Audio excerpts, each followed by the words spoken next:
Good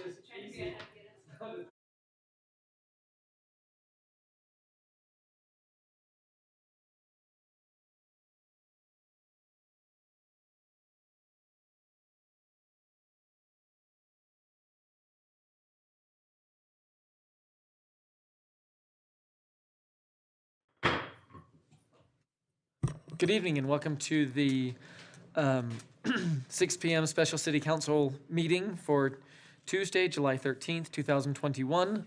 Let the roll call reflect that all council members are present.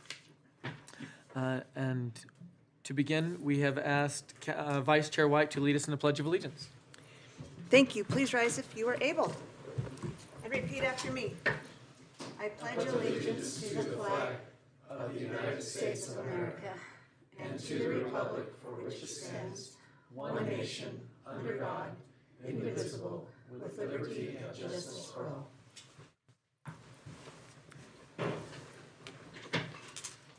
Thank you. And now we would ask for you to join us in a moment of silence.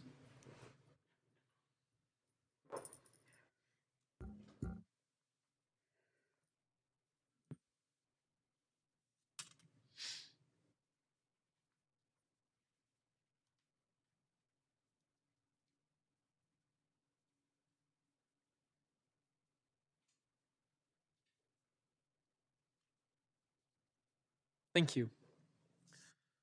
First up, we have the boys and girls request to be on the agenda, but I don't see Mr. Ebert here tonight with us. Can we go ahead and move past that, and then we'll come back when we see him if he shows up.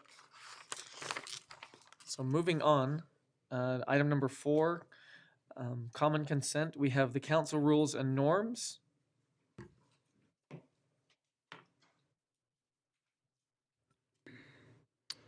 You're looking for a motion? I would Chair? love a motion. Okay, yes. sorry, just checking in. Chair, I'd like to make a motion to approve the common consent. I'll second that. Thank you. We have a motion to approve the items listed under common consent by Councilmember Chaburka and a second by Councilmember Heyer. This is a voice vote. Oh, I'm sorry. This is a roll call vote. Councilmember Chaburka? Aye. Councilmember Heyer? Aye. Councilmember Lopez? Aye. Councilmember Nadolski? Aye. Councilmember Stevens? Aye. Vice Chair White? Aye. Chair Blair? Aye. Thank you. That passes. Next up, we have public hearings. First is the fiscal year 2022 arts grants continued from last week, July 6, 2021.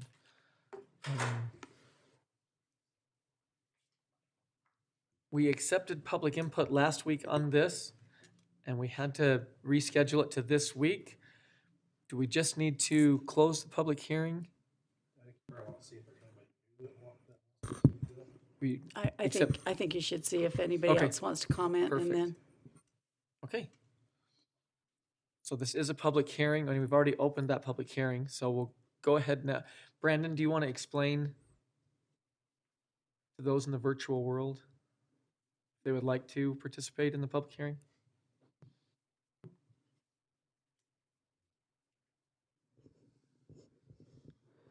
Thank you, Chair. Yes, if you're joining us via Zoom, you can participate in this public hearing regarding the arts grants by using the raise hand feature, which is found at the bottom of your application. Thank you.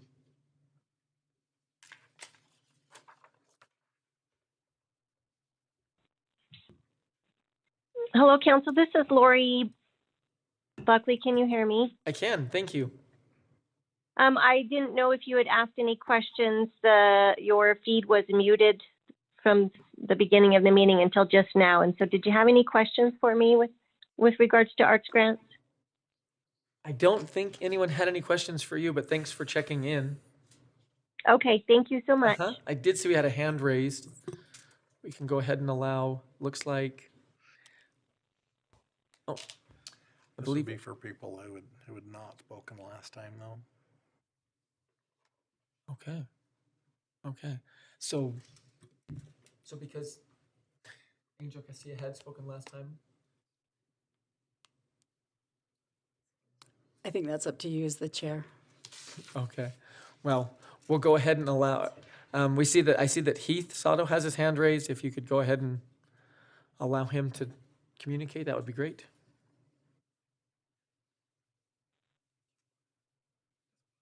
Hello? Hello.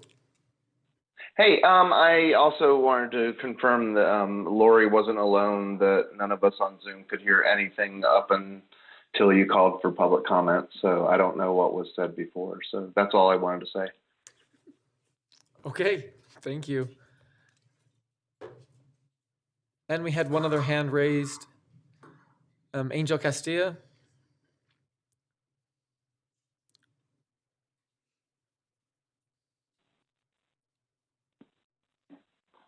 Good evening. Can you hear me? Yes. Awesome. I just wanted to reiterate I 100% support all of the wonderful projects that are coming through the Arts Grant, and that Lori Buckley has done a great job at making sure that there is equity and inclusion with all the parties participating. And I would like to reiterate and expound a little bit on the comment that I made last time regarding that it's not enough for funding. I suggested that the community deserves a % for arts grant, and I think I didn't convey that properly in the aspect of I believe that you should continue to support the arts grants with a firm and annual commitment from the city and enact a percentage for art program, meaning that when things are going well with development, that we can have big, beautiful projects that change the face of our city. Things like the last mural project that was just installed, which the budget that is given by the city doesn't necessarily cover and wouldn't allow to do multiple projects like that, whereas a percentage for art program could supplement that. So again, thank you for your commitment to the arts, and I urge you to consider enacting a percentage for art grant in the future on top of what the city funds. Thank you. Don't see.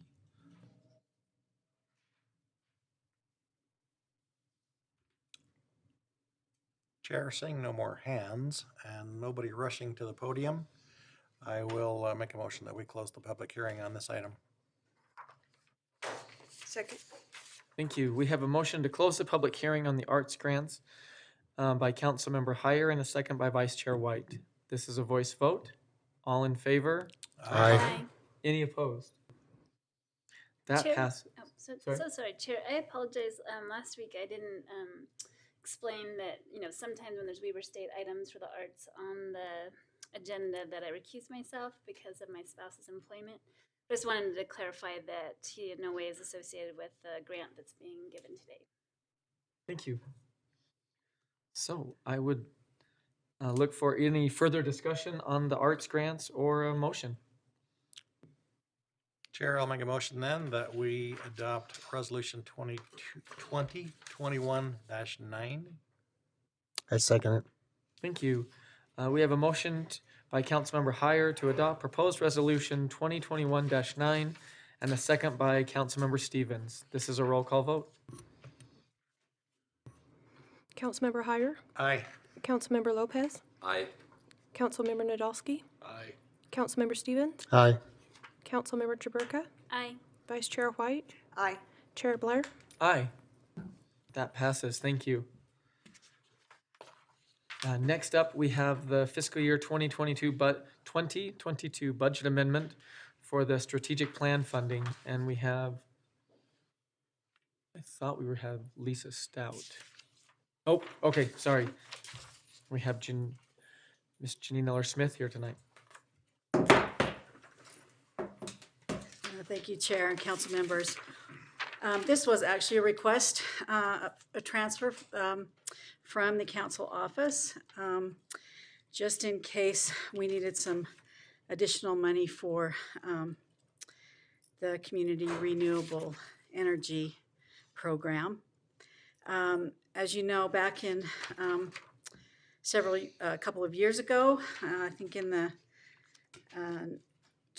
2020 budget, the council sort of projected that that you would want to have some money set aside for strategic plan projects. The plan hadn't been completed yet, but you anticipated that you wanted those funds set aside. You did set aside about $630,000, and some of that has already been expended on things like new planning notices, which you felt were really important, boxing equipment, youth competition equipment, translation services, sidewalk repairs, and streetlight upgrades. So there's about $275,000 left, and that has been in fund balance since the FY20 set aside.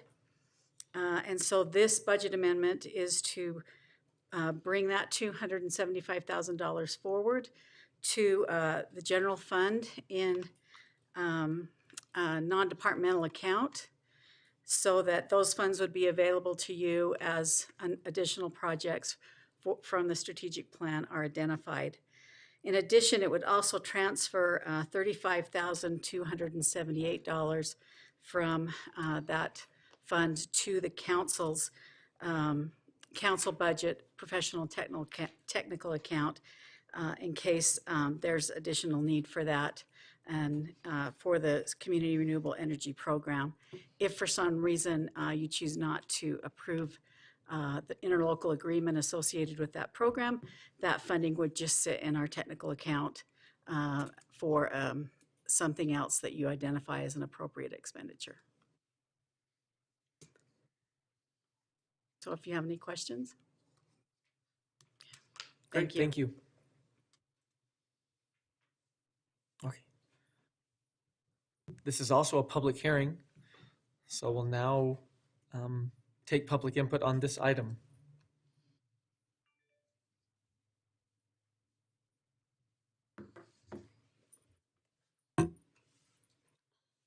Can you switch it over to the attendees? Thank you. Looks like we have one with his hand raised. Trevor Jones, go ahead. The time is now yours. Thank you, Chair Blair, and thank you, council members. And I just wanted, it sounds from the discussion that this is a fiscal authorization for the expenditure of the money that would be required for the Community Renewable Energy Act. I'm not 100% sure if there's a separate vote on the interlocal agreement. I believe so, but my recommendation would be to pass this alongside the interlocal agreement. I've made my thoughts and feelings on the interlocal agreement and on the expenditure clear at a number of different times in the past, but I just wanted to reiterate that and thank the council for all of your hard work and time put into this consideration of the Community Renewable Energy Act. It's very heartening to me to see that there is the funding available, and that it does not appear that it would be too much of a problem or would not put the city under too much duress for this outlay. As I've stated before, I really think that this is a great value for the city in allowing us to continue forward and continue to study the effects of joining into this program and the effects on all of our residents, not just our on everyone, especially the I guess I don't want to say the lower classes, but on people who there's some concern about this hitting harder. My understanding of this study is that it will be a big part of the study will be examining exactly what happens to that. So I would urge the council to vote yes on this funding arrangement, and I yield the remainder of my time. Thank you. Thank you.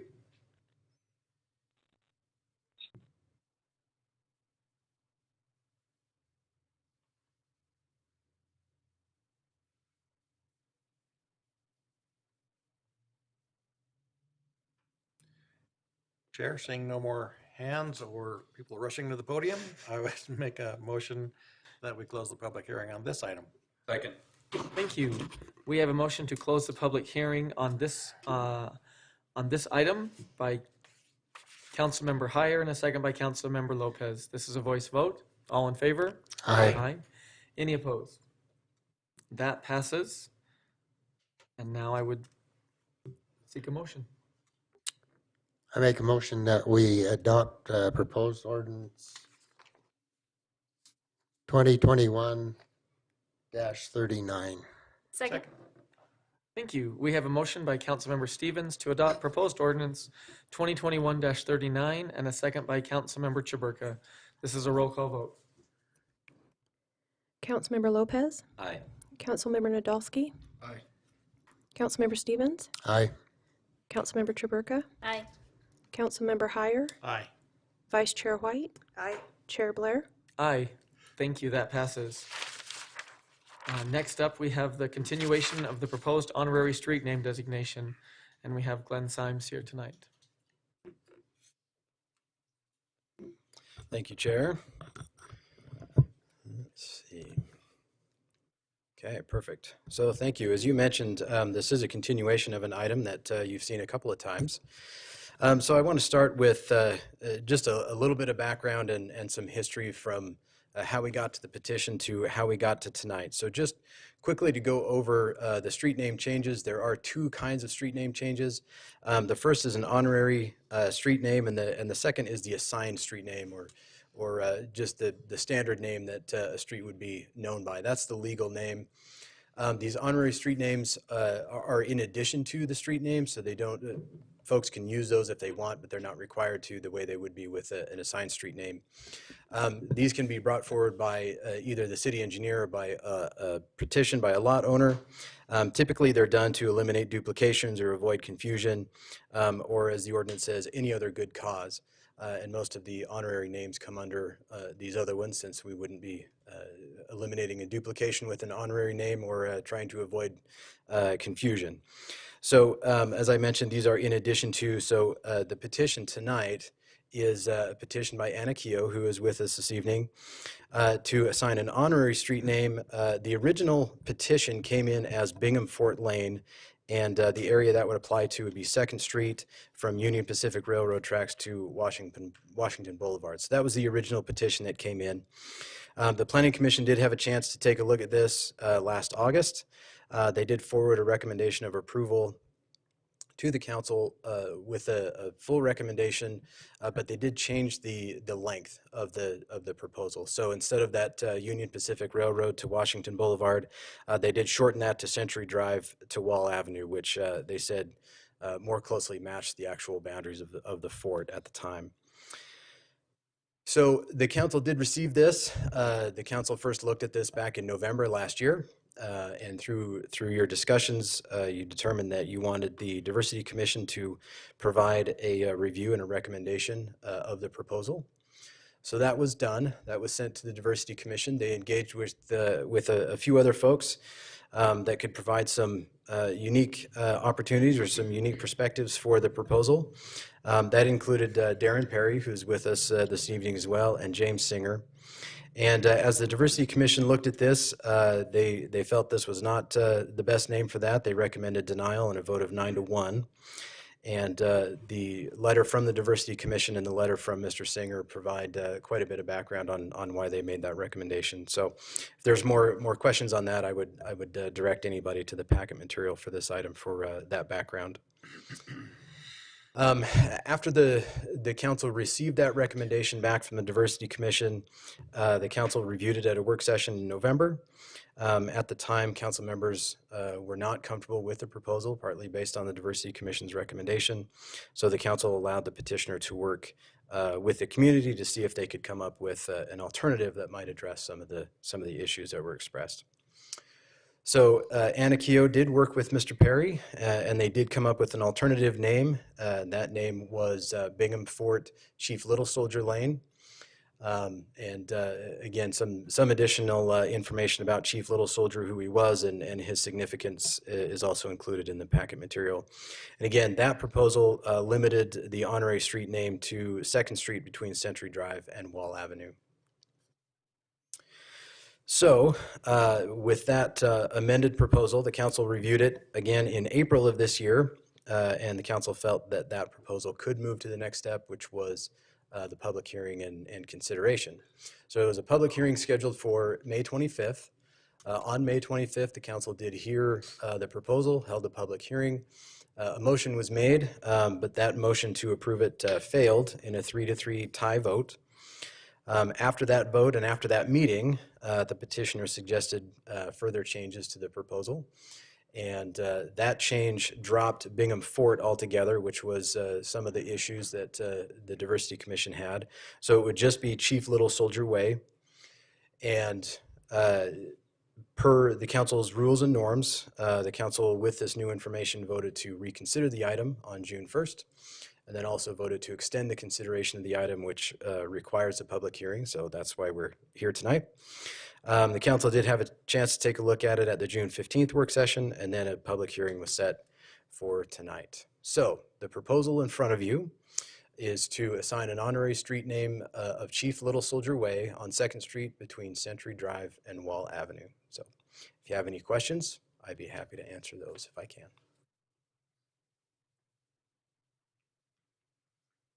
I think you got it. Okay, thank you. Thank you. As Glenn mentioned, we do have the petitioner here. Miss Anna Keogh is here. We'd like to invite her to speak also.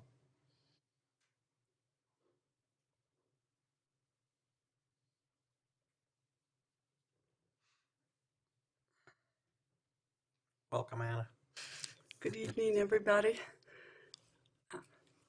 The history of 2nd Street goes back hundreds of years to the summer home camping grounds of the Northwest Shoshone.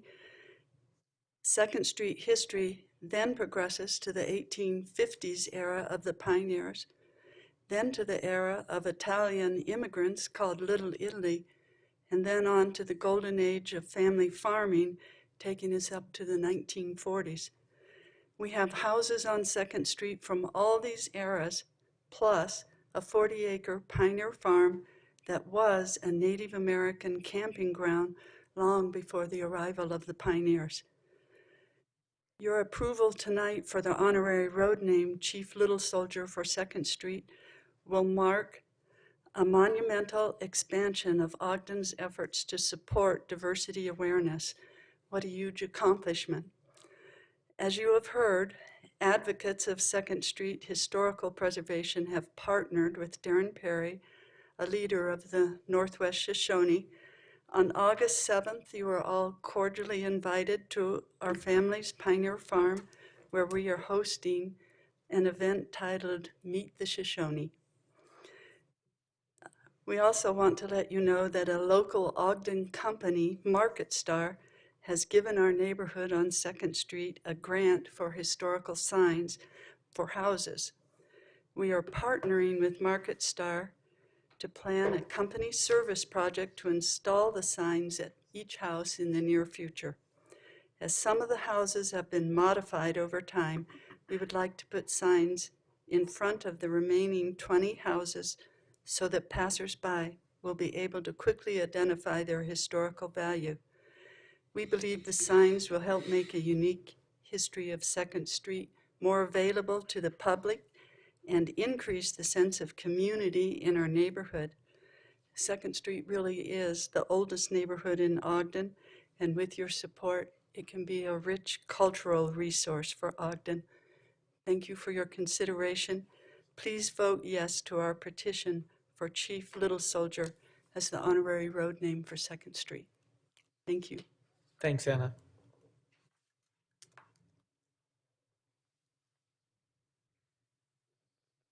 Okay, this is also a public hearing, so we will now accept input on the honorary street name designation.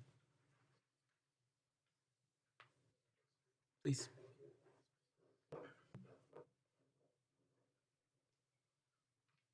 Mayor Caldwell and council and staff, I appreciate you and I appreciate your service, and I'll be very, very brief.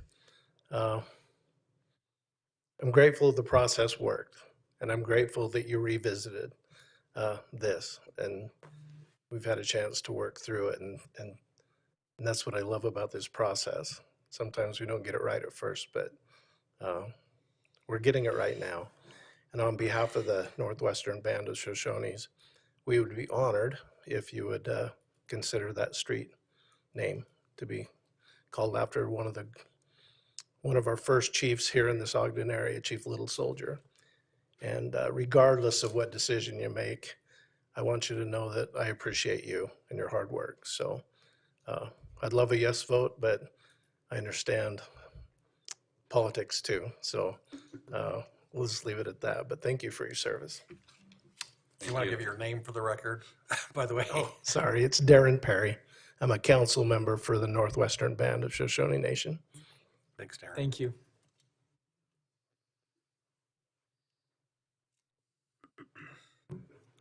Okay, I see we have a couple hands raised.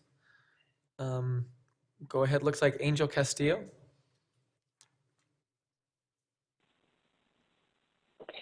Good evening. Angel Castillo, Ogden resident.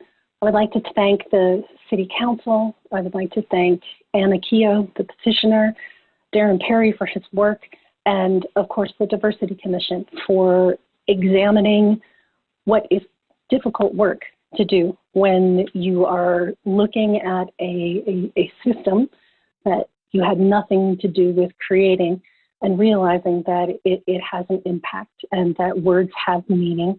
And while Erastus Bingham was an amazing pioneer and did fabulous things, it's important to acknowledge the Shoshone. And it's important to acknowledge that we are living on land that wasn't ours. And this is a step to create interest of finding out who Chief Little Soldier was and the part that Ogden played in the, as we move forward as a city, and maybe digging even further into who Erastus Bingham was and why he was friendly with the indigenous people that were here. This is really difficult work and it's uncomfortable and it's hard to look at because you didn't cause it. And it may seem like a little thing on the surface of it's just a name, but that is how perceptions are formed. And I thank you for all of the work that you put into this and all of the discussion that you had on this. And you took the time to make sure that the community was heard, that appropriate parties were heard. And that makes me really, really happy that the council is operating in such a manner, and it instills confidence in future procedures. So I urge you to vote yes on this, and I thank you for all of the hard work that you've put into this. Good evening. Thank you.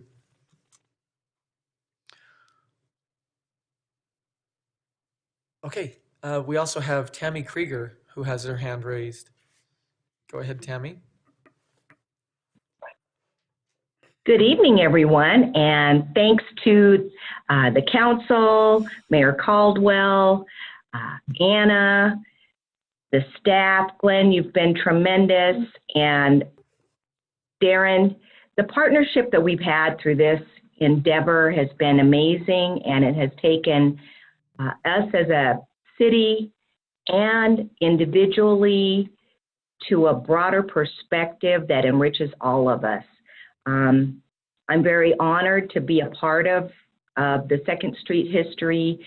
As some of you know, my husband and I have lived here almost 30 years, and we live in an old pioneer home, and although we're not LDS, we have put a lot of time and effort into maintaining this part of history, which is, like Anna said, a rich cultural resource. And so I'm very hopeful that you all will vote yes tonight, and that the progress that we're making with 2nd Street, with Weber County Heritage Foundation, we have the 1-minute videos, we have an interactive app that all people can use to find out more about the history. So we really are embarking on what can be a wonderful future and recognition of our city's history on lots of levels.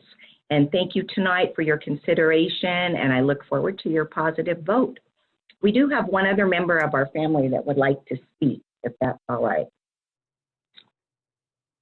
Sure. And I live in 853 Chambers Street. Do you want him to vote yes or no for the street name? Tell him. Well, she thought she knew what she wanted to say. But anyway, our granddaughter is here. Her name is Anderson, and she asked me, Grandma, are you still on the team that's voting against the condos? And I said yes, and she said she wanted to be on my team. So I thought that was cute, and I said, well, let's teach a 5-year-old about history, about how our municipality works. So your vote tonight will have long-lasting impact, and consider our future as well. Thank you for your time. Thank you, Tammy. And your granddaughter. Okay, there's another hand raised. Looks like we have Sebastian Benitez. Go ahead, Sebastian.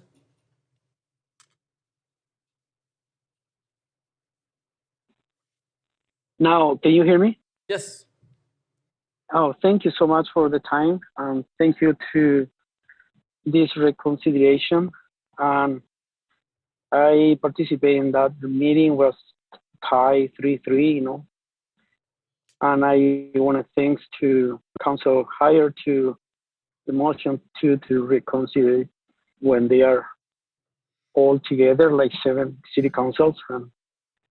I think it's time to hear the community. I mentioned before, if the community is asking for something right, and this is something right they are asking.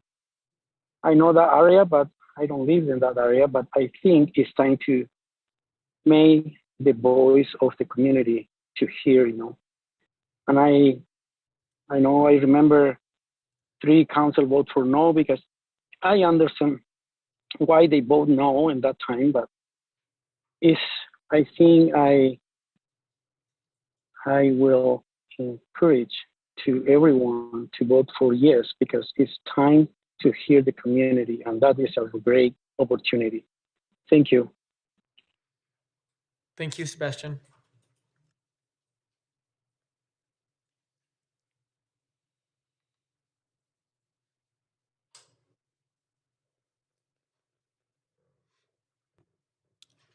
Chair, seeing no more hands or people, I would make a motion that we close the public hearing on this item. I second it. Thank you. We have a motion to close the public hearing on this item by Councilmember Heyer and a second by Councilmember Stevens. This is a voice vote. All in favor? Aye. Aye. Any opposed? That passes. Any further discussion or a motion? Chair, I do have some things I'd like to say. I am impressed by the people of this neighborhood who have done the history, and I've got to say, most people would have probably just thrown up their hands and quit. But they love their neighborhood. They love the history that it has on all sides. They have been, in my experience as a planning commissioner for about 16 years before I was a council member, they've continued to weigh in on decisions of what happens in their neighborhood, and have striven to protect it and its identity, and to accentuate its history. And I didn't know very much before I got to know Anna and some of the other neighborhood residents down there about this being the oldest neighborhood in the city and the history that it has. We as a city, especially as elected officials, should do all we can to help them to protect that identity, lest it just disappear into the ether. I think, those too many good things do that, just because we just lose sight and lose track and don't do the work that goes along with it. We need to partner with these people to make sure that area gets protected and highlighted for its rich history. I very much appreciate the work that Anna and several of the citizens down there have done. Appreciate Darren Perry and his efforts to come in and help to recognize that history also. I am just tickled pink, and if nobody else has anything to say, I would love to make a motion. I have something to say. I just want to echo what you just said, because I think I agree. It's really exciting when we have the public that gets engaged with the government, with us, and when they become a part of these initiatives. I think is very cool. I remember when I started on the council. That was just something that was so important to me, and so every time we get to see that, I get excited. But particularly on this one, because of what you said, it was a little difficult, a little long, and so I also want to thank you for your efforts to keep going and not give up. Thank you. I echo that, and the process is what it's all about, is going through and doing this process. I would like to know what's going to happen on August the 7th. I don't know if Anna and Darren have any of that information to just give us a brief idea of what's happening on that particular day. And also, the plaques that you're putting on the buildings, is there a plaque for Bingham's Fort in that area? We probably ought to have her come to the mic. Yeah. Anna, just because there's people listening in. He has the mic. Yeah. Or we can have the mic come out to you. We probably just need to have this broadcast a little louder. There's not a plaque for the fort itself. The plaques are for houses, and we have houses from the fort era, and then other eras, the other significant eras. But there is a monument right across from Century Drive to Bingham Fort that DUP and Marriott Heritage Foundation put up. So the fort is acknowledged in that monument. What are some of the activities that you're going to have on the 7th there? Oh, okay, I'm going to let Darren tell you that. Thank you. We plan on having a teepee, kind of show what the way of life looked like to those First Peoples, and drum groups, dancers, storytelling, food, Shoshone food that's found in the mountains here, and how they prepared it, activities for the kids. And so we just want it to be a family affair, and the whole community can come together and get to know their new neighbors, since we moved our tribal office to Ogden last month. So we're residents of here, and we just want to be part of the community. So I'm looking forward to that. It'll be a good day. Ready for a motion? I'm ready for a motion. Then, Chair, I would make a motion then that we adopt proposed resolution 2021-10. Second. Thank you. We have a motion by Councilmember Heyer to adopt proposed resolution 2021-10 with a second from Councilmember Stevens. This is a roll call vote. Councilmember Nadolski? Aye. Councilmember Stevens? Aye. Councilmember Traburka? No. Councilmember Heyer? Aye. Councilmember Lopez? Aye. Vice Chair White? No. Chair Blair? Aye. That passes. Would either of you like a moment? I would love to, yes. I just, I think I explained this before my position. I appreciate so much all the efforts, as everyone else has said. I'm so excited that there's going to be this special event as well, and that these relationships have formed in this way. But as you know, we're reviewing the process for putting forth street names and how that should go about. So I don't feel comfortable at this time, voting for this particular initiative until we've explored that process a little bit more. The Diversity Commission asked us to look at the process to make sure it's more equitable and inclusive. And I think in this process, it really did become more so, definitely.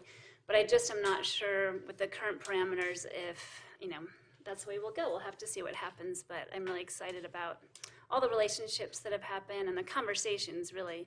I think have been really important for our community to kind of grapple with some of these issues and think it through how we go about it. So thank you.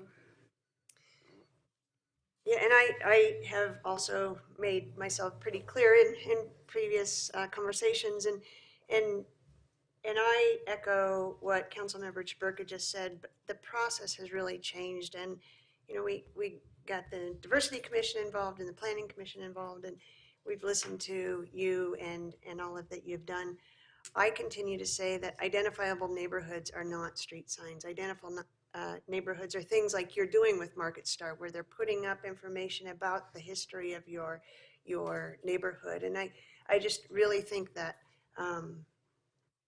having that identity is a better way to go than just putting a street sign up. So I applaud you for everything you have done, though. I am not, it's hard to just say no, because no doesn't mean that I don't think it's a great thing. I just no is because I really believe that the identifiable neighborhood is bigger than just a street sign. So thank you. Thank you. I would just like to thank Anna also. Growing up, I was always taught it's easier to attract bees with honey than it is with vinegar. And I just want to say thank you for the kind manner in which you did that. And I'm thankful for all of the bees that we were able to attract through this process. And one of those is Mr. Perry. It's been an honor to work with you and get to know you, and I appreciate getting to learn from you also. So thanks, Anna, for all your hard work, and the Diversity Commission and everyone that had a part in this.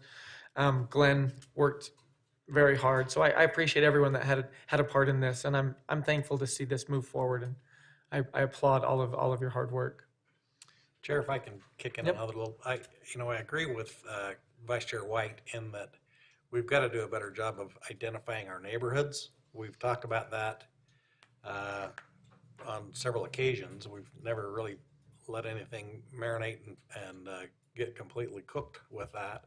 And perhaps it's time we did that, because I think there is a need for people to feel some pride of their neighborhood and have it be identified and identifiable in some way other than street signs. I agree that that's probably not the best approach to do this.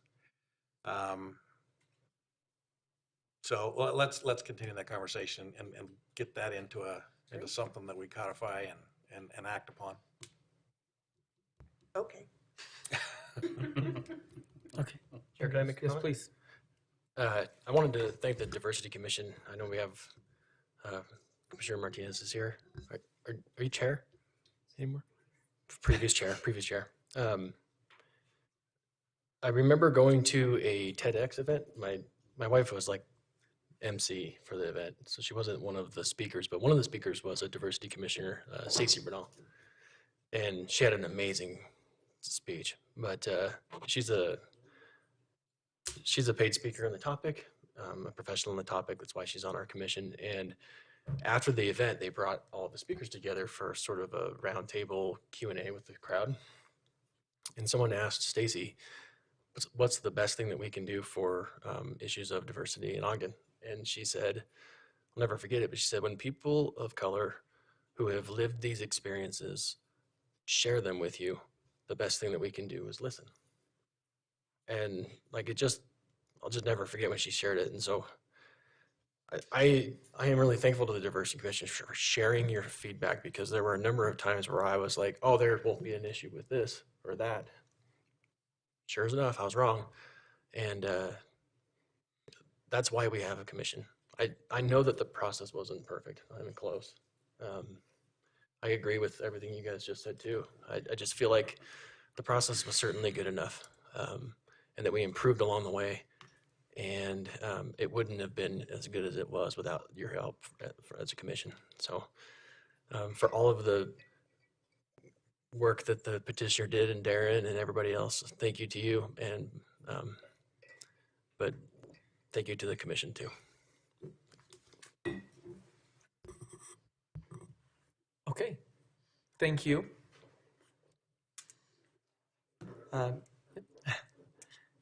Next up, we have new business, the Community Renewable Energy Program Interlocal Agreement. And we have Janine Eller-Smith here again.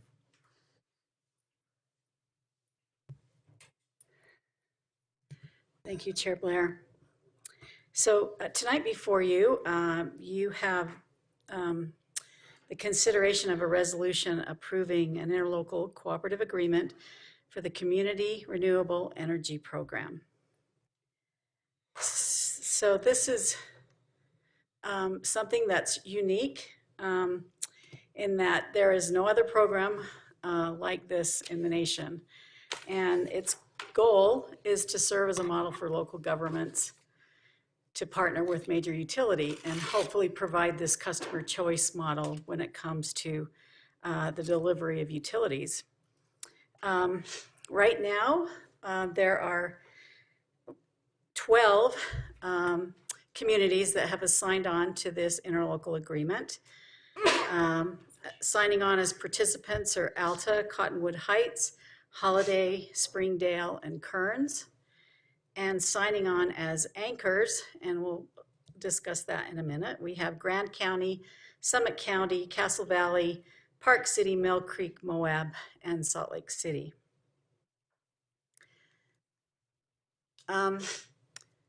Just some of the goals that this program is designed to provide is just giving options, renewable options for customers, and allowing communities to participate within the public service process to determine their own renewable rates.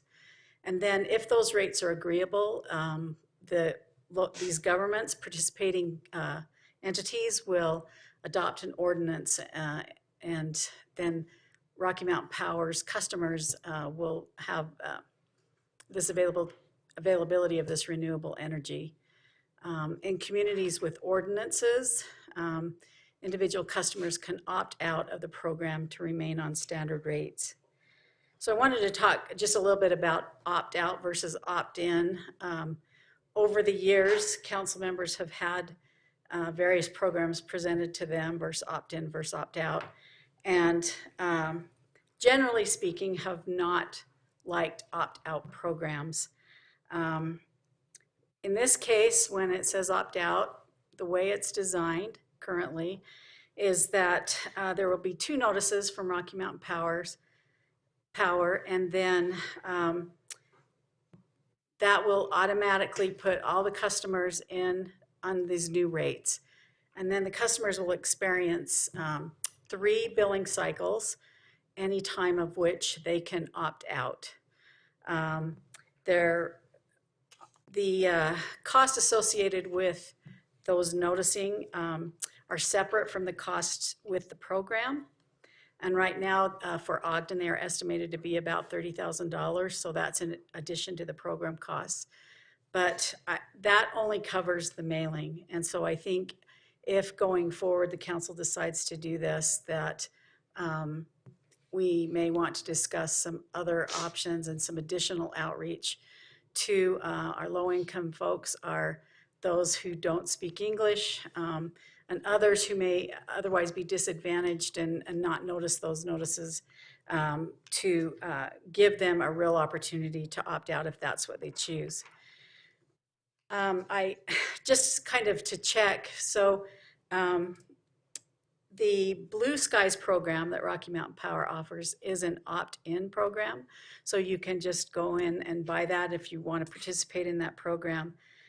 And so I got some information from Rocky Mountain Power, and I was kind of, it surprised me a little bit. So in 2019, only 6.4% of Ogdenites, Ogden Rocky Mountain Power customers, were enrolled in that Blue Skies program.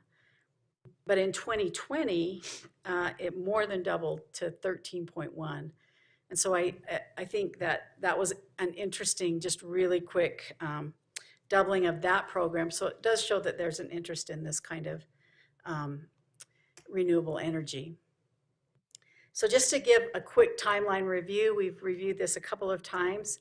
2019, the legislature passed HB 411, which enabled the Community Renewable Program. It was called the Community Renewable Act, something like that. Sorry, I haven't got it all there.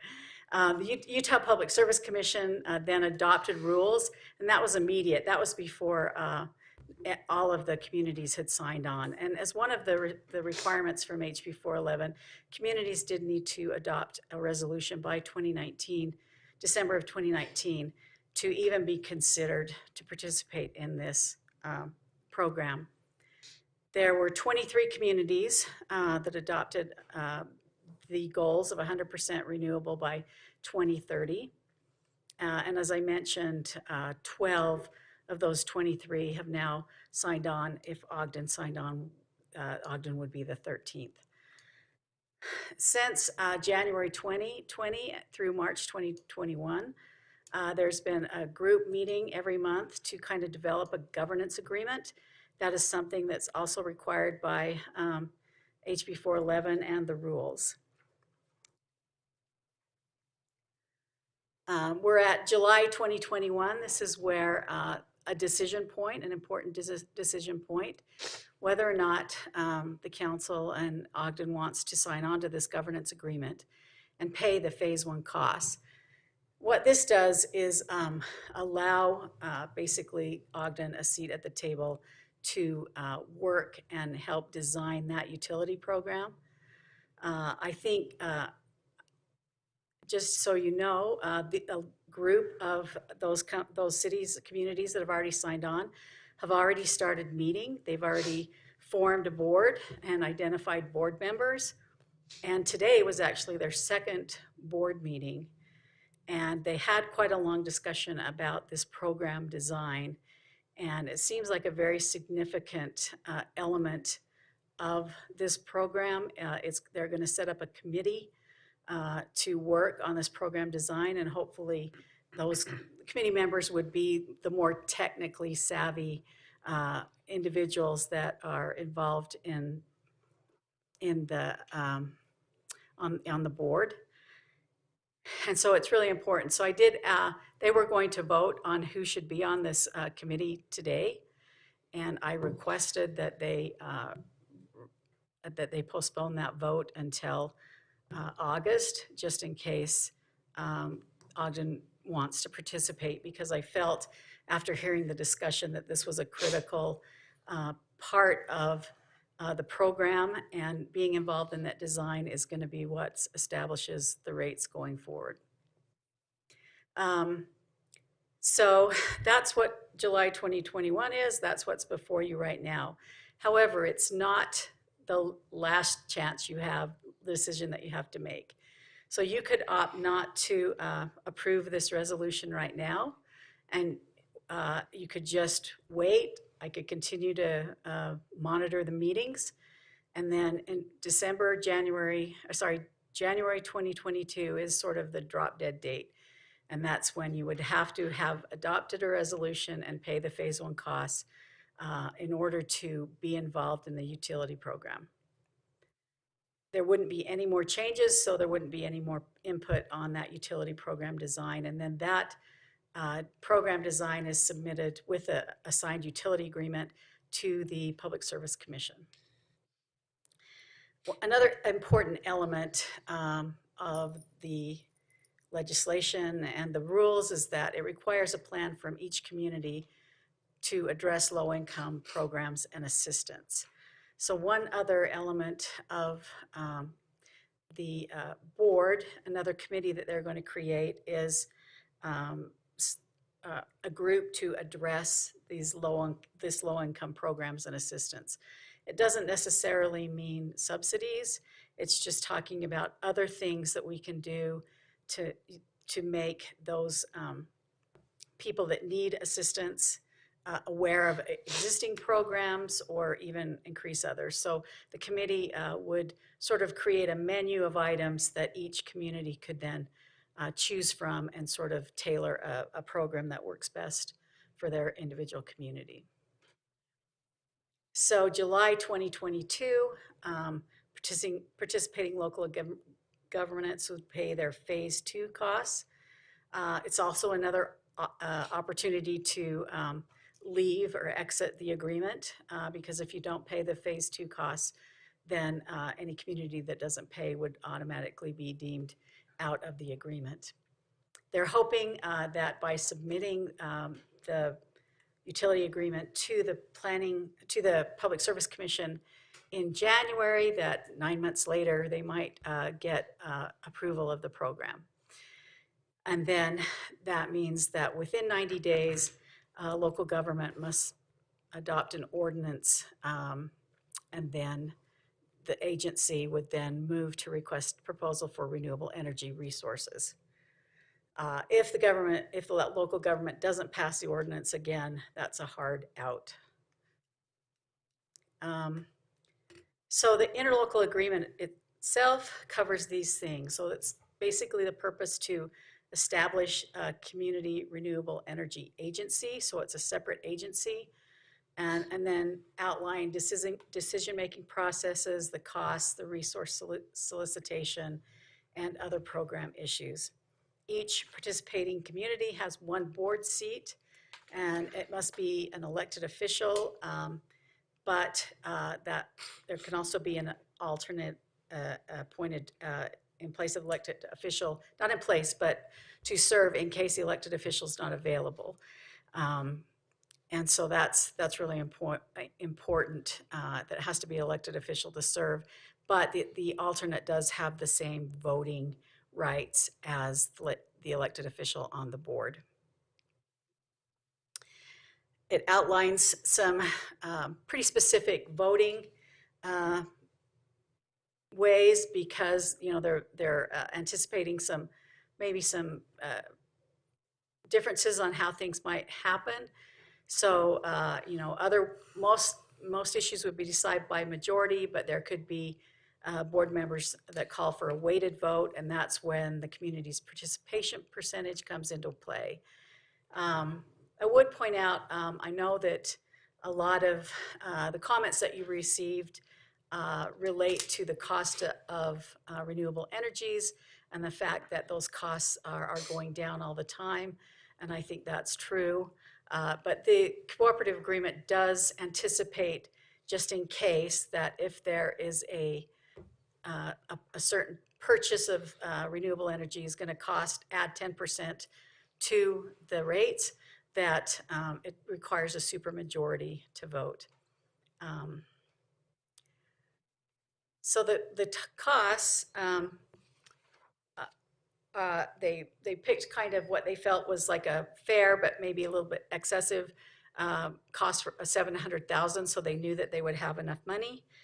And that represents $300,000 for legal costs, $200,000 for Rocky Mountain Power's review and filing, and $200,000 for covering the state's costs, because they also hire experts to review the programs. For Ogden's community cost participation, we're at 10.2%, or 71.5 is the total cost that we would pay for participating in the program. As I mentioned, that does not include any communication costs. An anchor community, so that amount, that 10.2 and the $72,000 was calculated on all 23 participating communities. And as you've seen, not all of those communities are participating.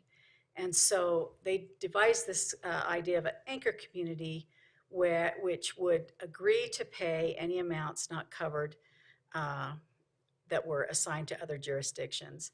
And that sort of helped them not have to recalculate the numbers all the time. So it just, Ogden's is 71,474, no matter what, unless you choose to be an anchor community, and then you would pick up additional costs based on your percentage of against everyone else's.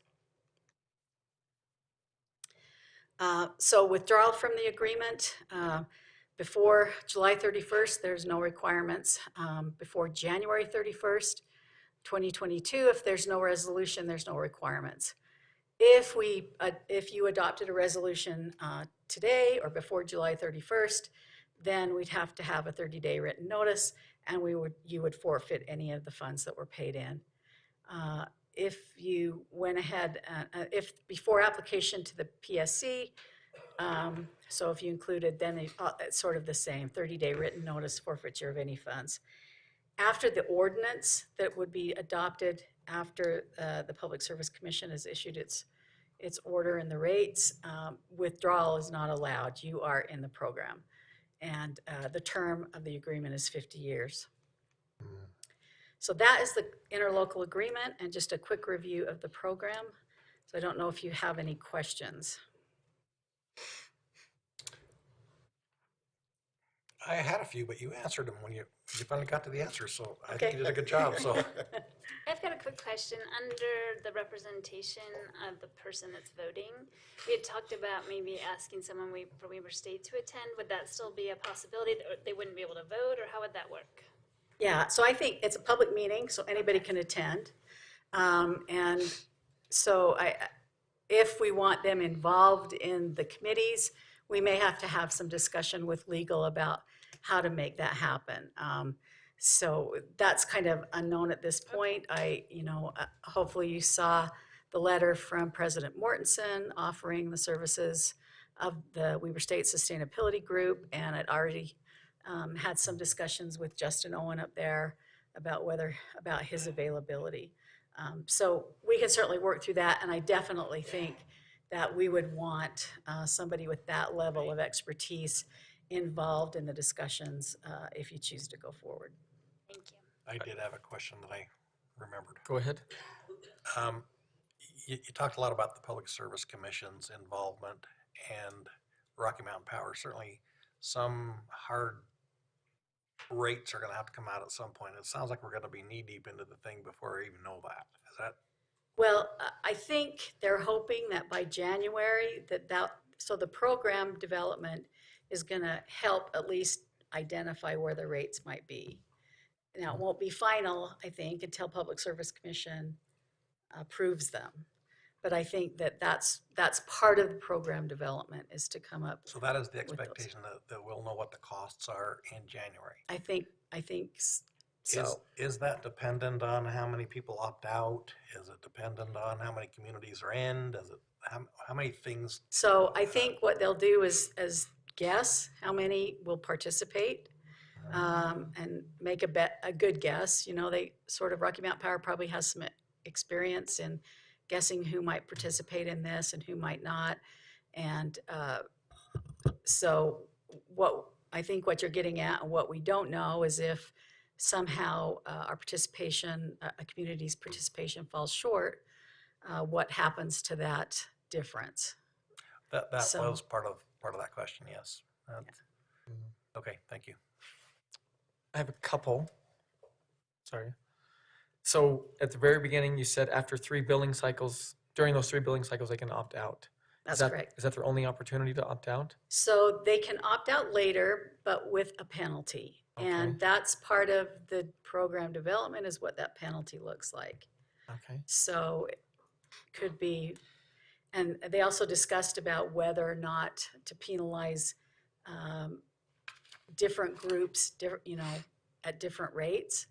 So if you do have a large industrial user that pulls out, that might carry a different penalty than just a residential user. But again, that's all part of the program design. Those are just things that people are talking about. Okay, I have a couple more, sorry. And then, so tonight we're discussing the first phase, roughly 36,000. That's correct. The next phase, which would be due in next July.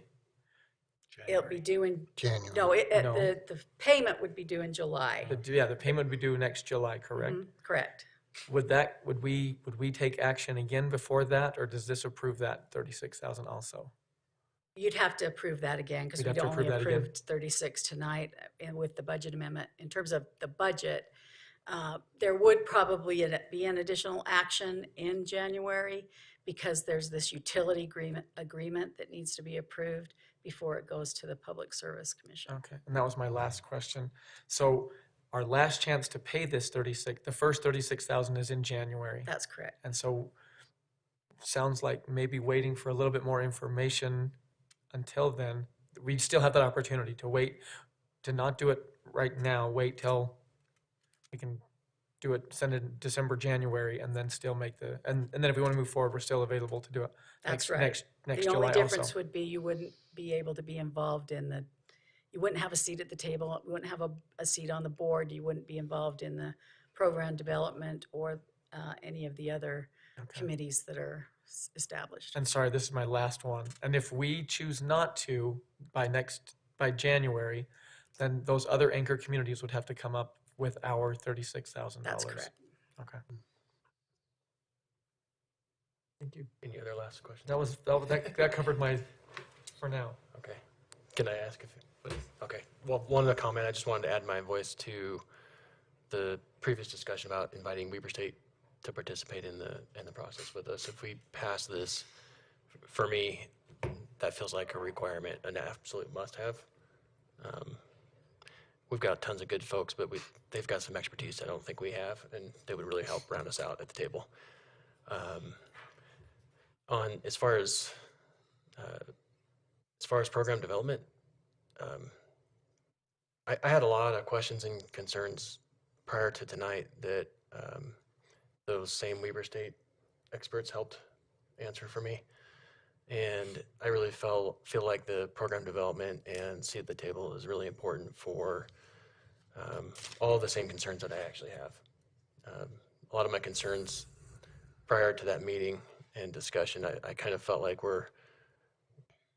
in my mind were reasons to say no, but after talking with them, I felt like those same reasons were actually reasons to say yes tonight. So for those reasons, I think it's really important that Weber State participate as a true partner that are at the table with us. Maybe they don't have a vote because that's not possible, but I don't think it would be hard for them to be lock and step with us and our goals and what we're trying to accomplish for our people in Ogden, because we are clearly different than the communities that are in the program and have already opted in. So I think we have to have a voice at the table at that point because of those differences.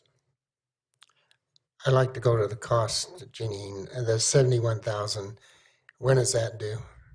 So that's the total cost. So the first would be due either now, July, or January 2022. So half of it would be, so 36,000 is due then. And then the final phase payment is due July 2022. So it's in two payments then? Yes. Is that right? And that's based on 23 participating cities, communities? It was calculated based on 23 so if there's less than that, then our amount may go up. No, because the anchor communities have agreed to pick up any of the excess or any of that unpaid for other communities that choose not to participate. And so we're not an anchor, is what you're saying. Well, it's up to you whether you want to be an anchor or not. That would probably be a separate resolution, but in some of the participating communities, there were several counties, but Weber County was not listed. Is that right? No, that's right. Just Grand and Summit. Yeah, I guess we don't know why Weber County wasn't participating for this. I don't know why. Yeah. Okay. I mean, the initial one would be they wouldn't have adopted that resolution in 2019. Yeah. And they couldn't have joined later. Yeah.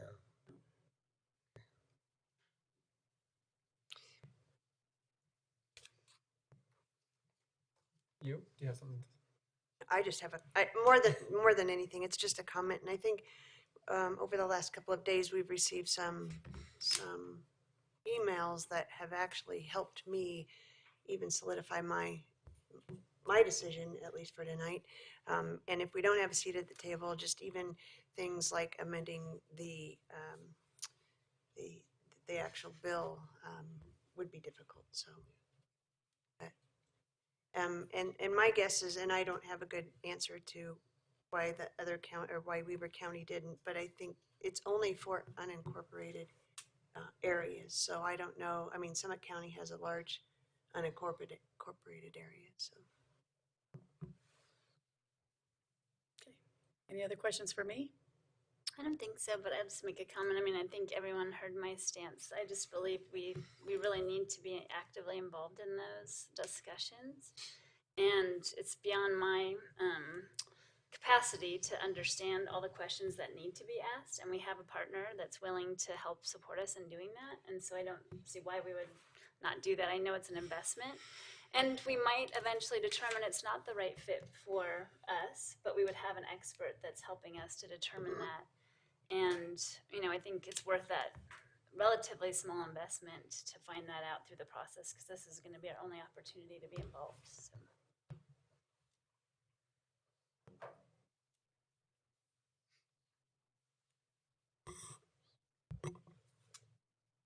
Okay, any other comments or discussion? I would like to thank Janine for her work on that. That's a lot to take in, and Yeah, I did have one other thought, maybe clarification on the rates. So part of the discussion about the program design is that they wouldn't necessarily go from 0 to 100 in one fell swoop, right? They're going to be buying renewables in chunks and moving up to that 100% in 2030.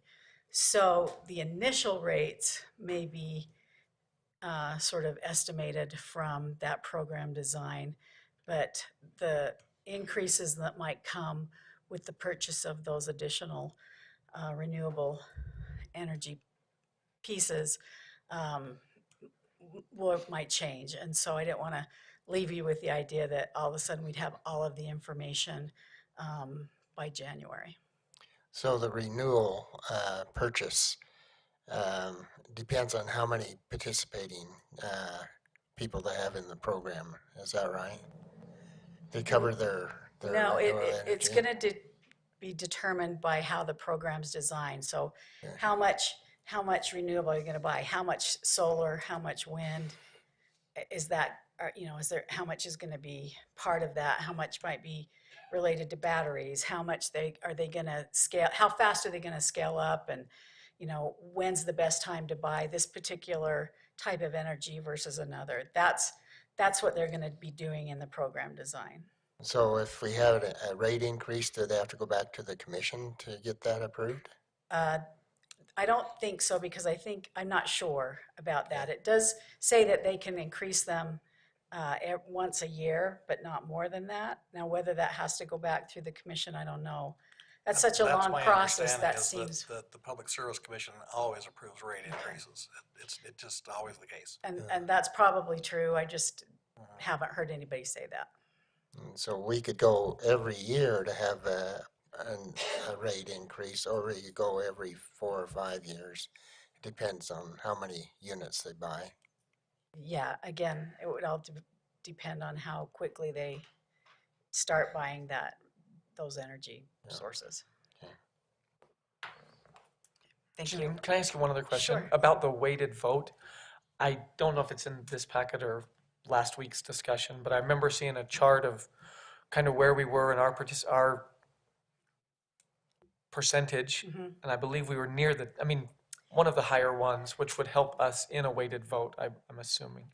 That's true, except that because anchor communities Okay. will then be paying more, they will actually, have some increase to their weight, because they're going to be paying more, so their weight will have more. So initially, that 10.11% or whatever it was, that's our weighted vote, but it's sort of going to shift as people, as communities either come in or drop out, and then ultimately the anchors, we'll have to see how it all falls out after it's set in stone. Okay, thanks for clearing that up.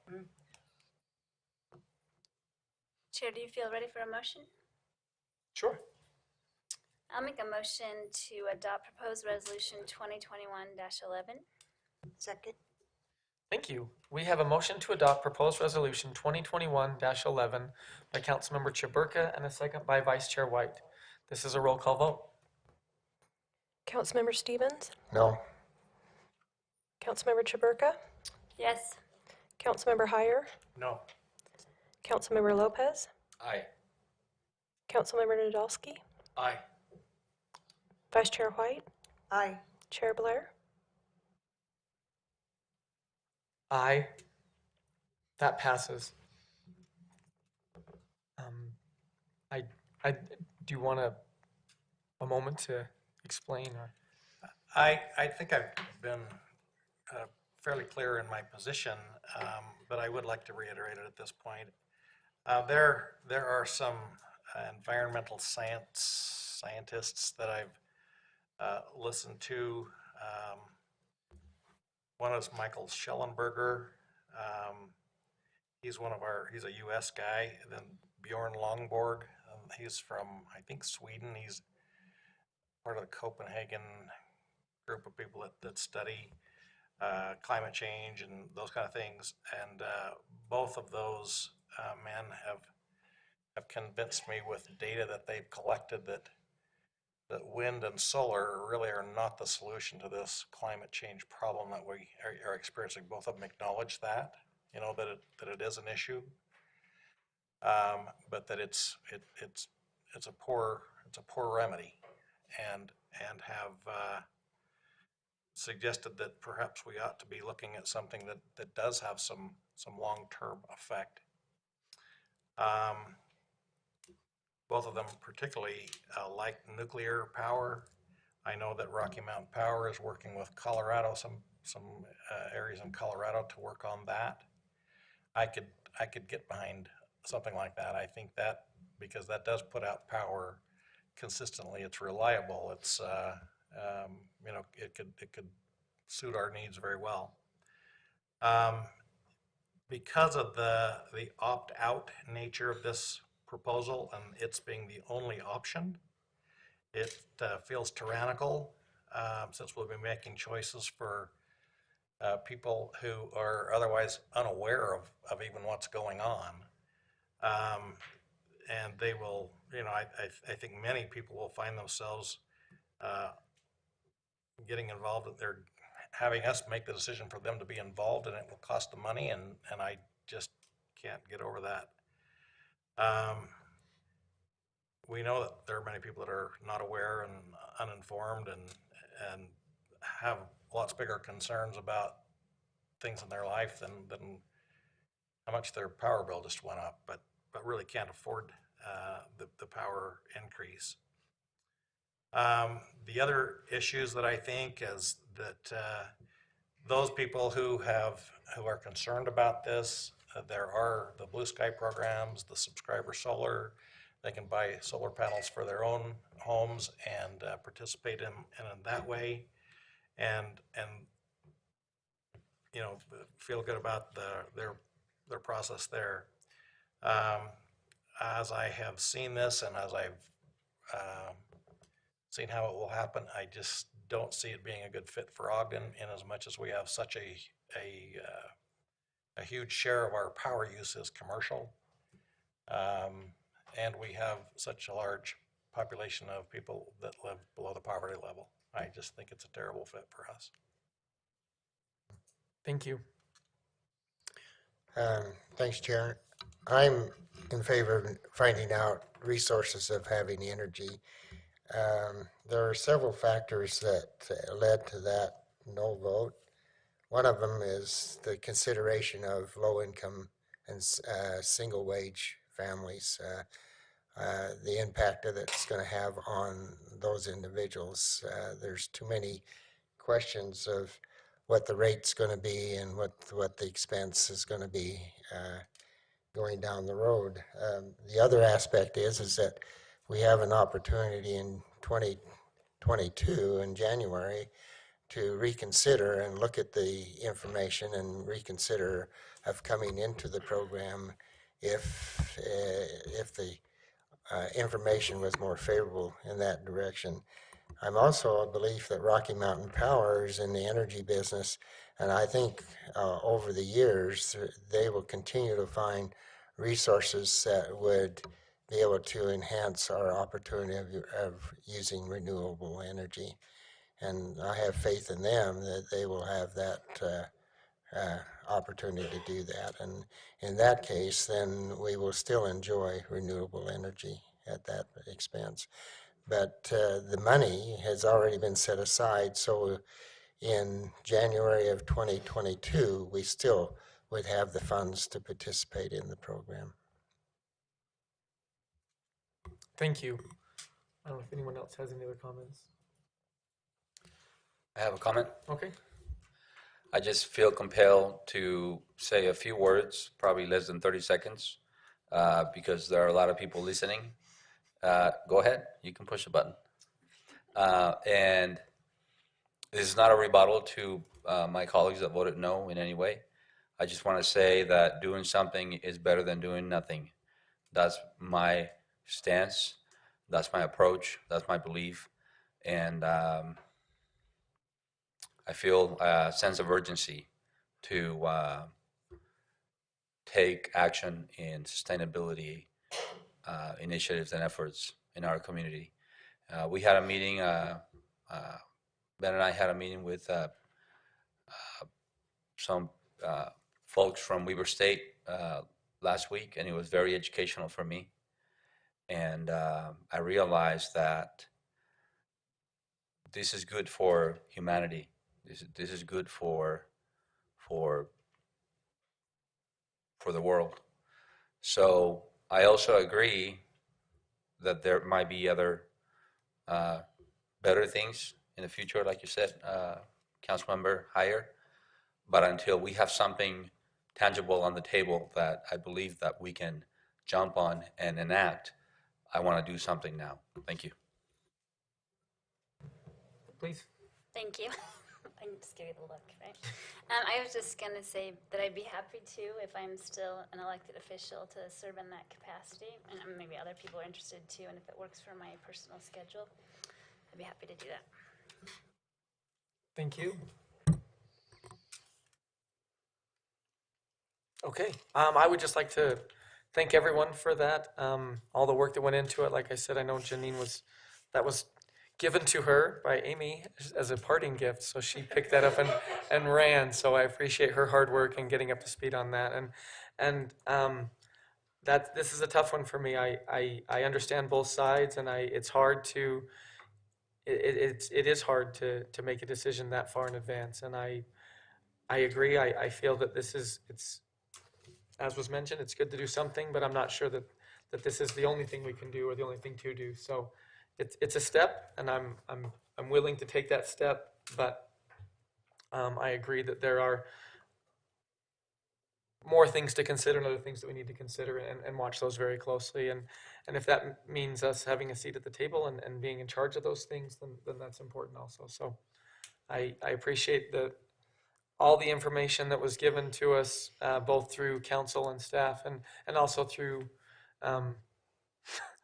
I don't want to say the numerous, but the emails that we were able to receive. So I do appreciate all of that, and thank you. Numerous, yes.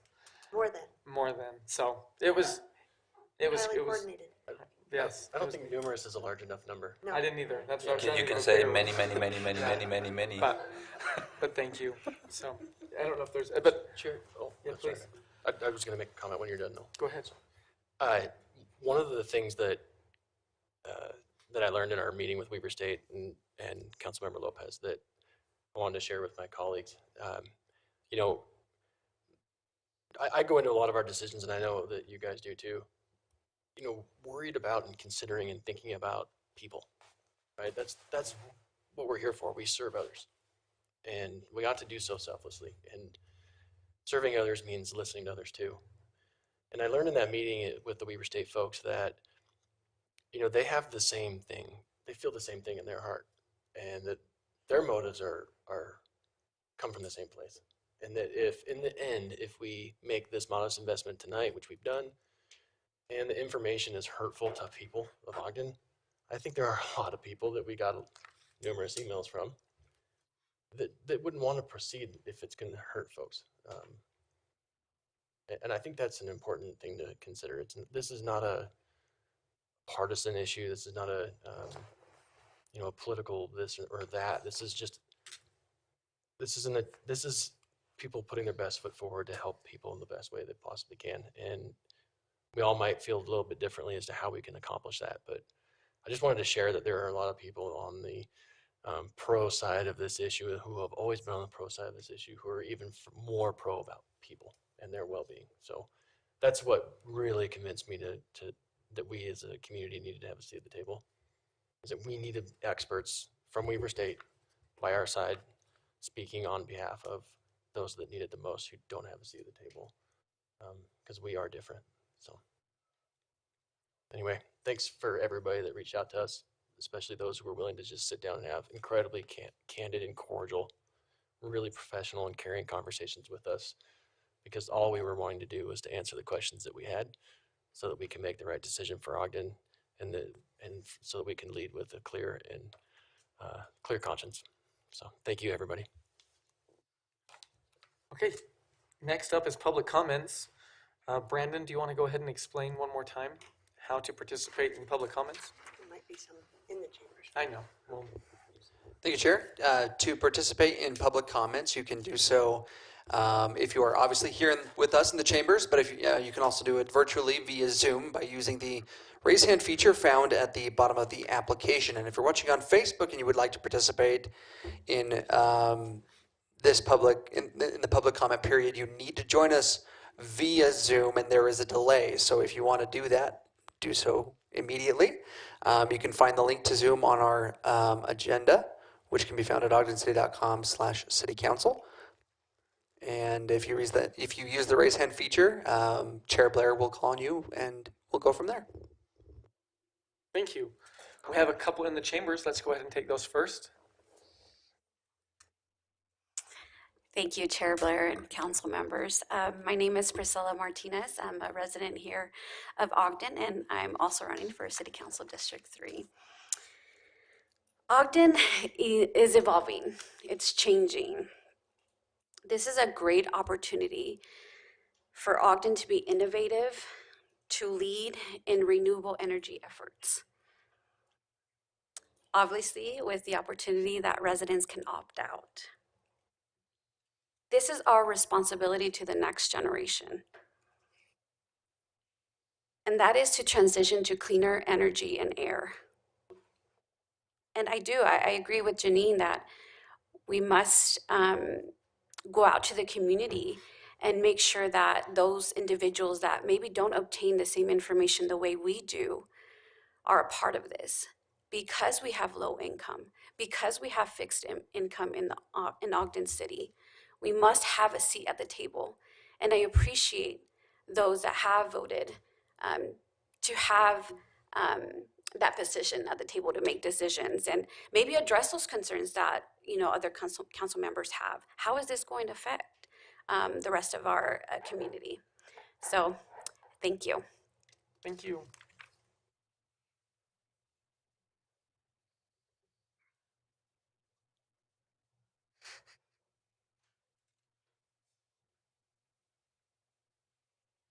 Yes, please.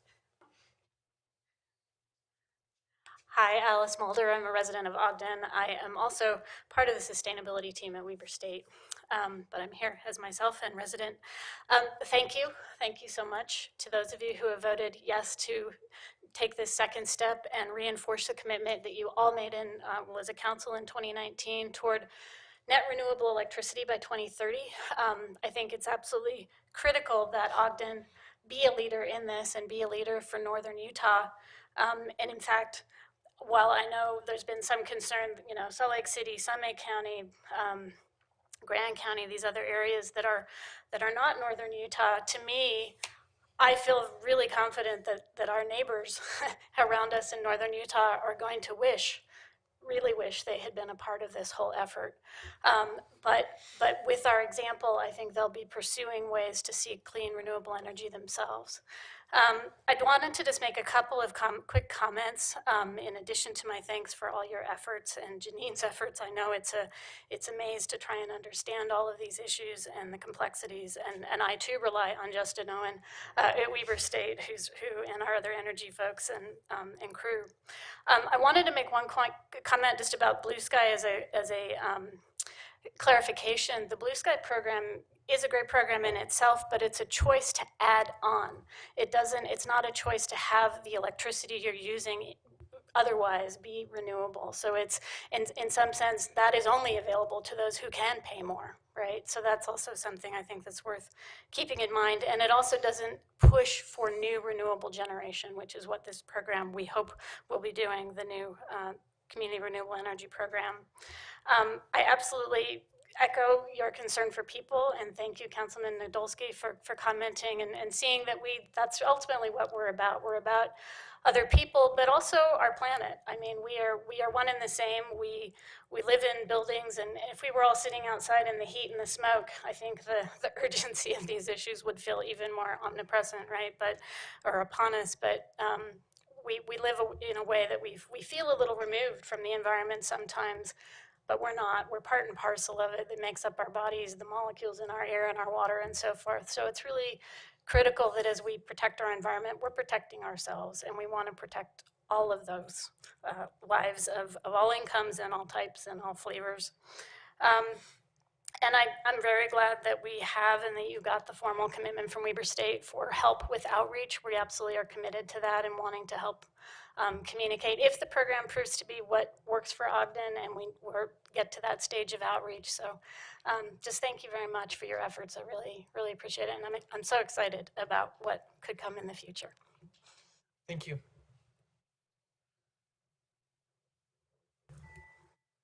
She did that right on time.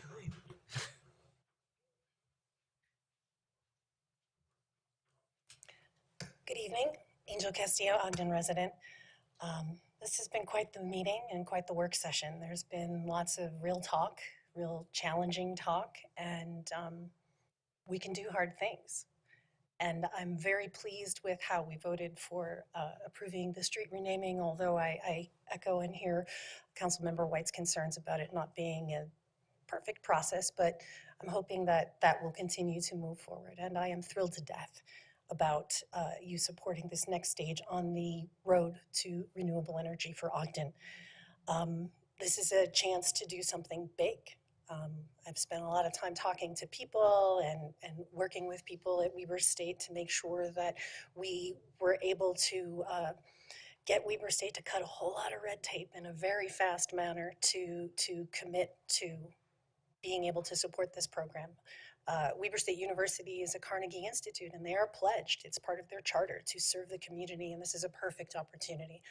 I so appreciate that you were worried about low-income folks. That's very, very important. And I appreciate that you're worried about cost, because I don't want to see anybody being cavalier with our tax dollars. I think that all of the objections that you had were extremely valid, and I'm glad that you were very open with them so that the community could come together and try to work with you to provide a way to overcome those objections.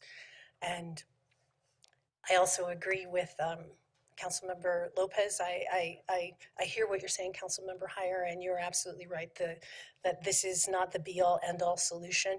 But to quote you, the best time to plant a tree is right now, because we missed 20 years ago. And I think if we didn't take this step and didn't put that commitment forward, we would miss that opportunity. So thank you so much for voting to support Ogden and sustainable energy, and thank you for being hesitant with fully committing without knowing the facts. That's good work. Thank you. Thank you.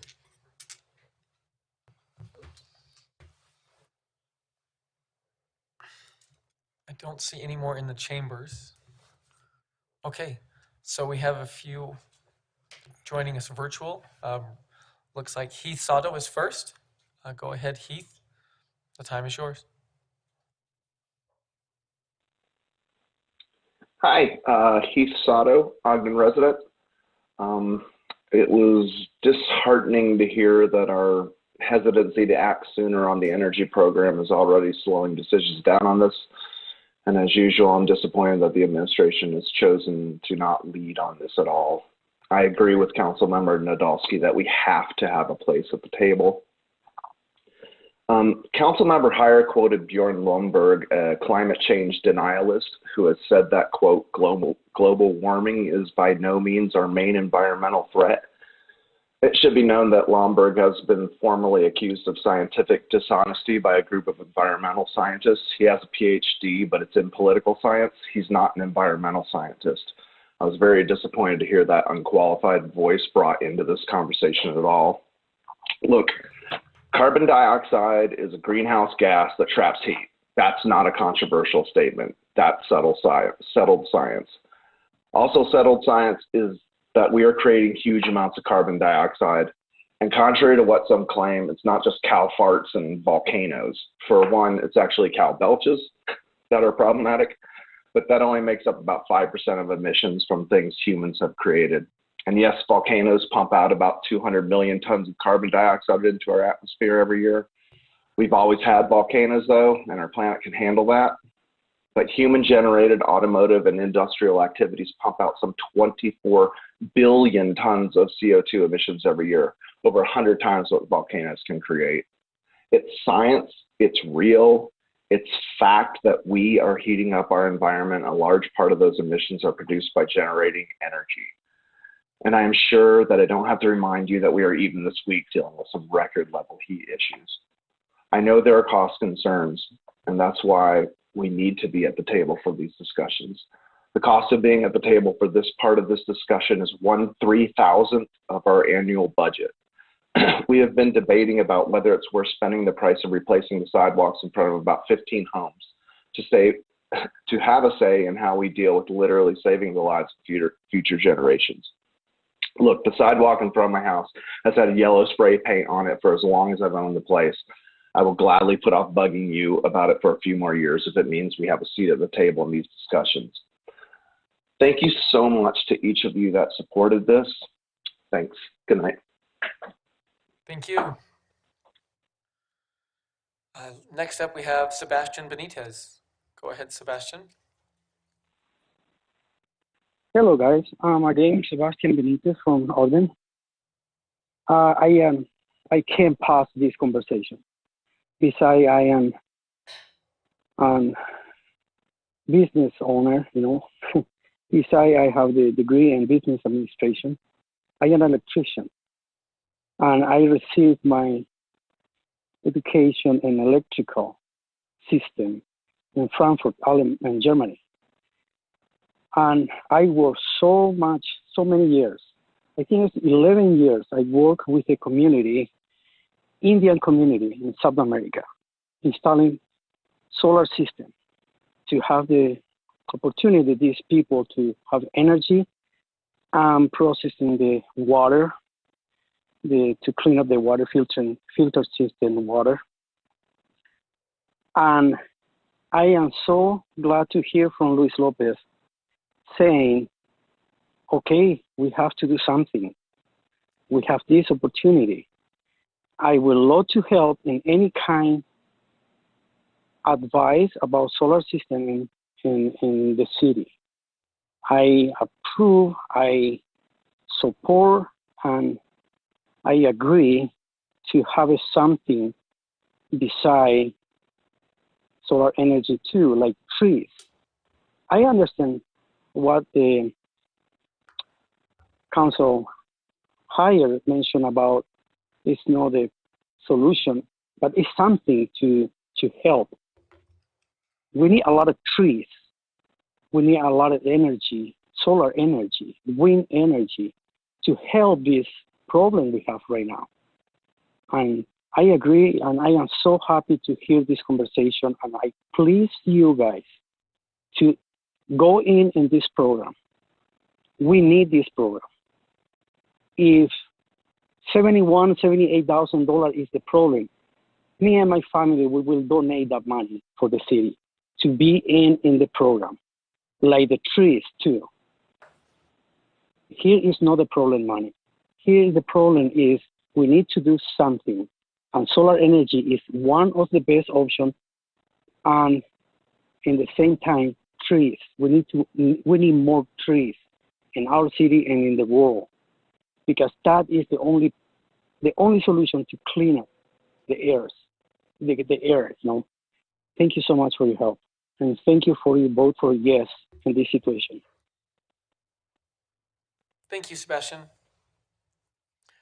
Next up, we have David Timmerman. Go ahead, David. Yes, can you hear me okay? Yes, thank you. Thank you. Yeah, I just want to say thank you to those people who supported this tonight, especially to you, Chair Blair, for climbing on board of this endeavor of ours as a community to try to, if not change the world, at least show that we support that change. And I know it wasn't easy, and I just want to say a big thank you to everyone who's continued to support it. And that tonight was really important because, as has already been covered, we still have a seat in part of this design and progress going forward. And with the Weber State pros involved, that's going to help us even more. So thanks to everyone. I appreciate very much the hard work you do, and thank you for passing this. Good night. Thank you. Next up, we have Trevor Jones. Go ahead, Trevor. Hello, thank you, Chair Blair and everyone. I've had a lot of thoughts. I'll probably end up sending an email to all of you with everything I can't fit in 3 minutes. But first of all, thank you. Just a few thoughts. I know there's been a lot of concern over what low-income folks are going to do here. It's a very, very valid concern. I completely agree with it, and I think it would be imprudent if we were not thinking of them. But a couple of things to make mention of that. One, this whole discussion has been under the assumption that energy rates are going up.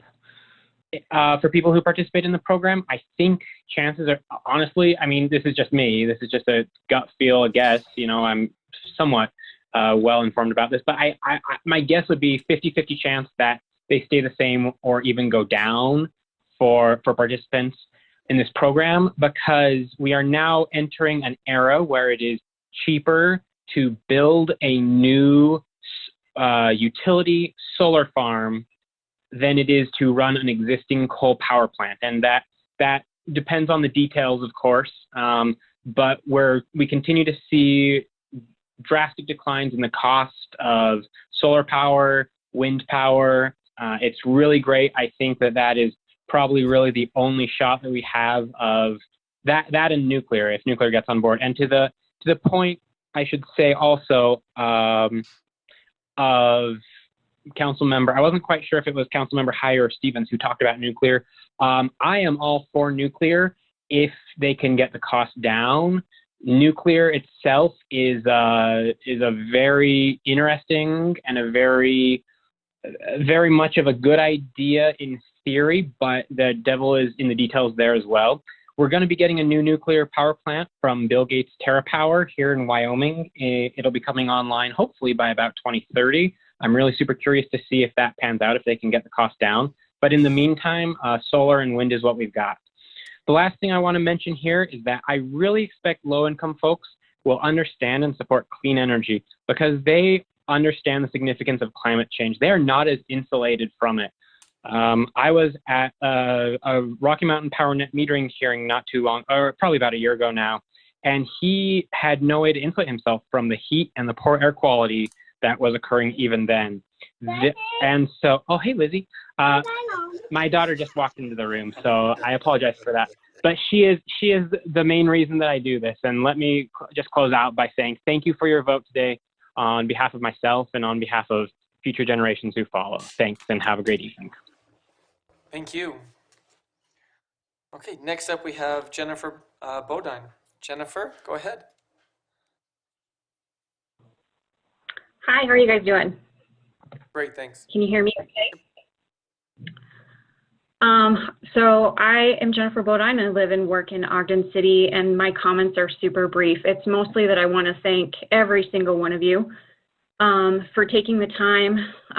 It's been a long journey, and we still have some way to go, for asking all of these amazing and great questions, and for the vote tonight to move on from program participant to program shaper by signing on to this agreement, you secure that seat at the table. I know that Ogden has lots of concerns and questions, and now you'll be able to have those be a part of the process to get those questions and concerns addressed for our citizens and for our folks.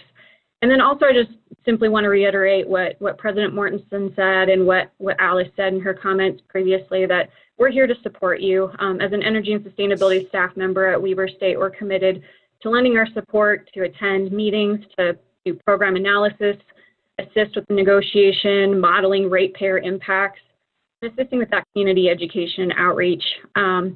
So I just, wanted to know that we're here to help you advocate on behalf of Ogden City and all of its citizens.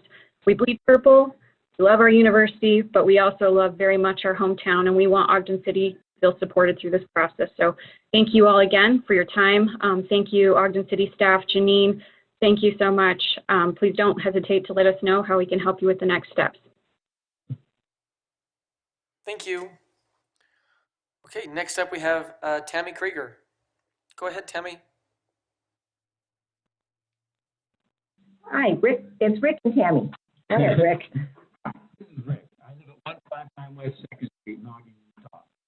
Listen to the Rocky Mountain Power meeting we had. Are you there, Tammy? Oh. Yes, can you hear us? We can, yep, thanks.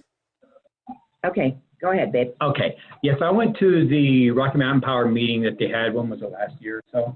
And they were talking about closing down a coal-fired plant and how people were going to lose their jobs. But the innovation that's out there, I mean, all it is a transfer station. They can convert it to wind or solar or whatever, and use that $20 billion that the fossil fuel industry gets for subsidies and re-educate these people. The technology, every time I've seen it come about, from cell phones to whatever, they always talk about how much this fee is going to be. Well, whenever technology gets out there, the industry just explodes. The profits that are going to come out of this would be exponential. I mean, seriously, we're losing if we don't get on this. And Ogden is a hub for technology and innovation. And the money that we'd be losing, because it all sits right here. And we could control the market, not just the market, but we could actually get some clean energy. And as far as low income, it's going to pay for itself. Those prices will come down. Thank you. This is Tammy, and I just want to reiterate thanks to everyone who voted yes, because 4 weeks ago during the city meeting, we listened to the fire marshal, we listened to the water master, and there really is no denying climate change. What we're witnessing now, what we're experiencing now, our daughter has not been able to go outside without a mask on for years because of poor air quality in Ogden. We have got to take actions individually, collectively, and thank you as a municipality so that Ogden can be a leader in making this positive change for all of us going forward. We thank you, and our children and our children's children thank you for moving forward on this. Have a great night. Thank you, Tammy. Next, we have Bonnie Christiansen.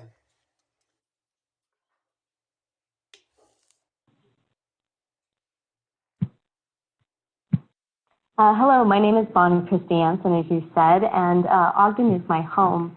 And I'm very grateful for your consideration and the vote, as Ogden now has the opportunity to play a major role in shaping this pioneering program.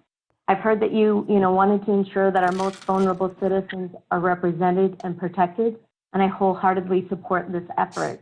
And because addressing this low-income question is an imperative for our city, I think we can lead that discussion in innovative and practical ways to ensure that residents of all income ranges gets the best rates, and or we can help them have an easy access to the program that best fits their values and their wallets. So I believe that Ogden at the table shaping these decisions is really going to put us in a position that if we decide to move forward, that when we do that in January, when we have that decision, it will be with the best possible terms for our community. Participating in shaping Korea is going to position us as Utah's northernmost clean energy leader, and if we go forward, and I hope we celebrate that. And we really couldn't have better timing. As people have said, the cost of renewables have plummeted, spurring renewables to be quickly growing energy resource here at home and across the world. And one close example is Provo. You know, conservative, risk-averse Provo is now turning to low-carbon renewable energy. And I quote them, they said, Provo City has decided that low-carbon electricity can clean the air, help the environment, and save money. And that's the end of the quote. And they are moving forward. Last year, they reached a 39% renewable, low-carbon renewable goal. This year, with an impressive solar farm, they will hit 46%, and they're on track to be at 54% by 2022, and they're not stopping there. So I know many people are worried about the damage to our climate, and the cities are already paying for these impacts, but we really, looks like we can take responsibility for our impacts, make a difference, and maybe possibly save some money along the way in the long term. So I just really want to thank you for the time that you've looked at this and the decision that you made tonight to participate in the renewable energy interlocal agreement. Thank you so much for your time. Thank you. Next, we have Lynn Carroll. Go ahead, Lynn. Hi, I'm Lynn Carroll. I live in Ogden, and I'm so proud to live in Ogden, where we're joining this program. I am not going to be as good a speaker as the previous people, so I'll leave it at thank you, thank you, thank you. That's all. Thank you, Lynn. Next, we have Jenny Nagy. Go ahead, Jenny. Can you hear me? Yes. I'm going to follow Lynn's lead. My name is Jenny Nagy. I live in Ogden on behalf of myself and my family. I want to thank the council for making the decision to take the next step on HB 411. Thank you, thank you, thank you. Thank you. Next up, we have Jeremy Shinoda. Go ahead, Jeremy.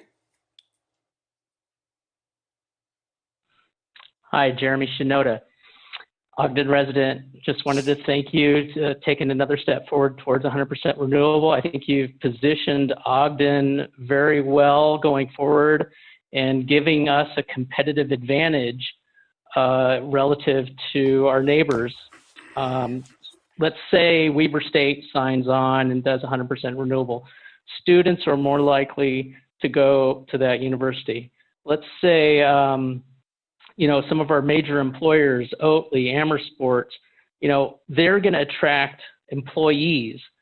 I'm more likely to shop at a business that signs on to 100% renewable. So, you know, what you've given us is one step closer to giving us the choice, giving our businesses and residents a choice to choose where we get our power. And that choice means everything to me. Thanks again, and have a good night. Thank you. Next, we have a Carrie, I believe it's France, Carrie France. Go ahead, Carrie. That's right. Can you hear me? Yes, thank you. Thank you. I'm Carrie France. I'm a co-director of Weber State's new environmental science program, but I'm speaking as a resident. I really love attending these meetings because they're always so thoughtful and respectful, and they're a good respite from the political divide that we're so often told is occurring in this country. I want to thank those of you who voted to stay at the negotiating and planning table for the Community Renewable Energy Program. I hear and applaud your concerns and the efforts you've taken to understand this issue, and as others have stated, many of your concerns are exactly why it's so important that Ogden have a leadership role in this program. The switch to a non-fossil fuel-based energy grid will happen. It will happen soon because our environment and economy demands it. How it happens is now up to us, and that's really exciting. I think we have a special role to play as a big player population-wise that really operates like a small blue-collar town. By staying involved, we can advocate for solutions that works for all of us in Ogden, and if the program works for Ogden, it'll be a model for anywhere in this country. I really believe that we have a chance here to make a real and positive difference, not just for our own town, but for our state and for our nation. So send someone great, advocate hard for us in these discussions, and I'm here, as are many of us in the Weber family and in our community, to help you with whatever research and information and support, however we can. As several of you stated, our heart's in the same place as yours. So we care about our community, we care about people. That's why we do what we do, and we're here to support you however we can. I'm really excited about this step. And also excited to learn more about our town's long history and our new Chief Little Soldier Way. So thank you, Council, and thank you for your time. Thank you. There is one other hand raised from David Timmerman, but we've already heard from him. So I don't know if that's old or new, but so we'll move on. Yeah, he did. Okay.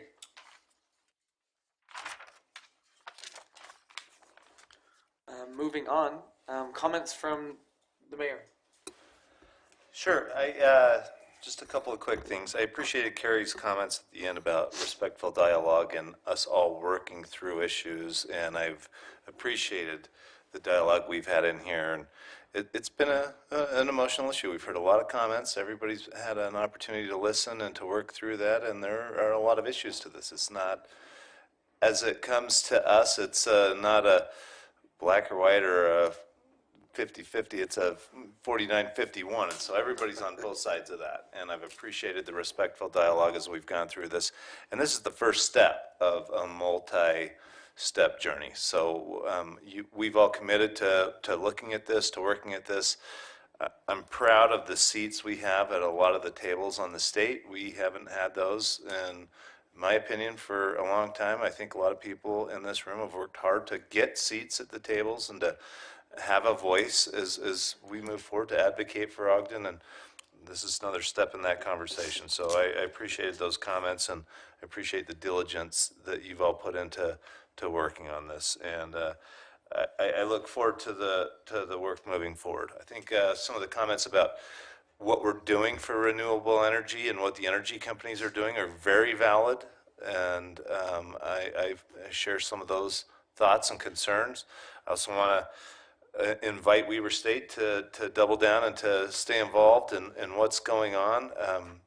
There have been a lot of comments, and we hope to see a lot of action out of Weber State as we move forward on this. And so we've got great partners there, and I look forward to that. And with that, I will leave my comments there. Thank you. Thank you. Comments from council members? Yes, Chair, I kind of feel like I need to reply to some of those things since I was called out on a couple of occasions. To the comment, the best time to plant a tree, what 20 years ago is the right time, or 50 years ago, or whatever it might be. My concern is that we're planting a poplar and we need to be planting an oak. That is really what my concern lies with. I think we're going down the wrong road. I fear that we're going to be happy with our little poplar and waste time that an oak tree could be growing. It's as simple as that. I heard from several of our Ogden residents, our constituents, that we're very unhappy about the government enlisting them in this process without their choice. And they were concerned about that. I asked them, well, why didn't they come do public comment and make those concerns heard? And they said, well, quite frankly, I'm afraid, because the other side is kind of ruthless. They attack you if you don't agree with them. And I think all voices need to be heard, not just the ones we agree with. And so that's why I felt it important to give those points of view, because I think they hadn't been heard. One side was very organized and pointed in this, and the other side just was not being heard. And so I thought we'd better hear it. Some of the anecdotal evidence that was given to me was, they said, you know what, Germany has canceled all of their nuclear power, which is kind of what they were kind of growing into that, but recently they've shut down their nuclear plants. And to go to these sustainables, and their power has gone up in exponential ways versus France, who has kind of bought into the nuclear idea, and their power prices are coming way down. I just think that this is we're just on the wrong road. It's just as simple as that. I'm not a climate denier, neither is Bjorn Lomborg or Michael Schellenberger. They both admit that the climate is changing. They just don't see that this is the remedy by which we need to solve the concerns. So, you know, it's just simple to me. I recognize a climate change. I'm not a climate denier either, nor am I an environmental terrorist. I just think we should be doing this a different way. It's very simple.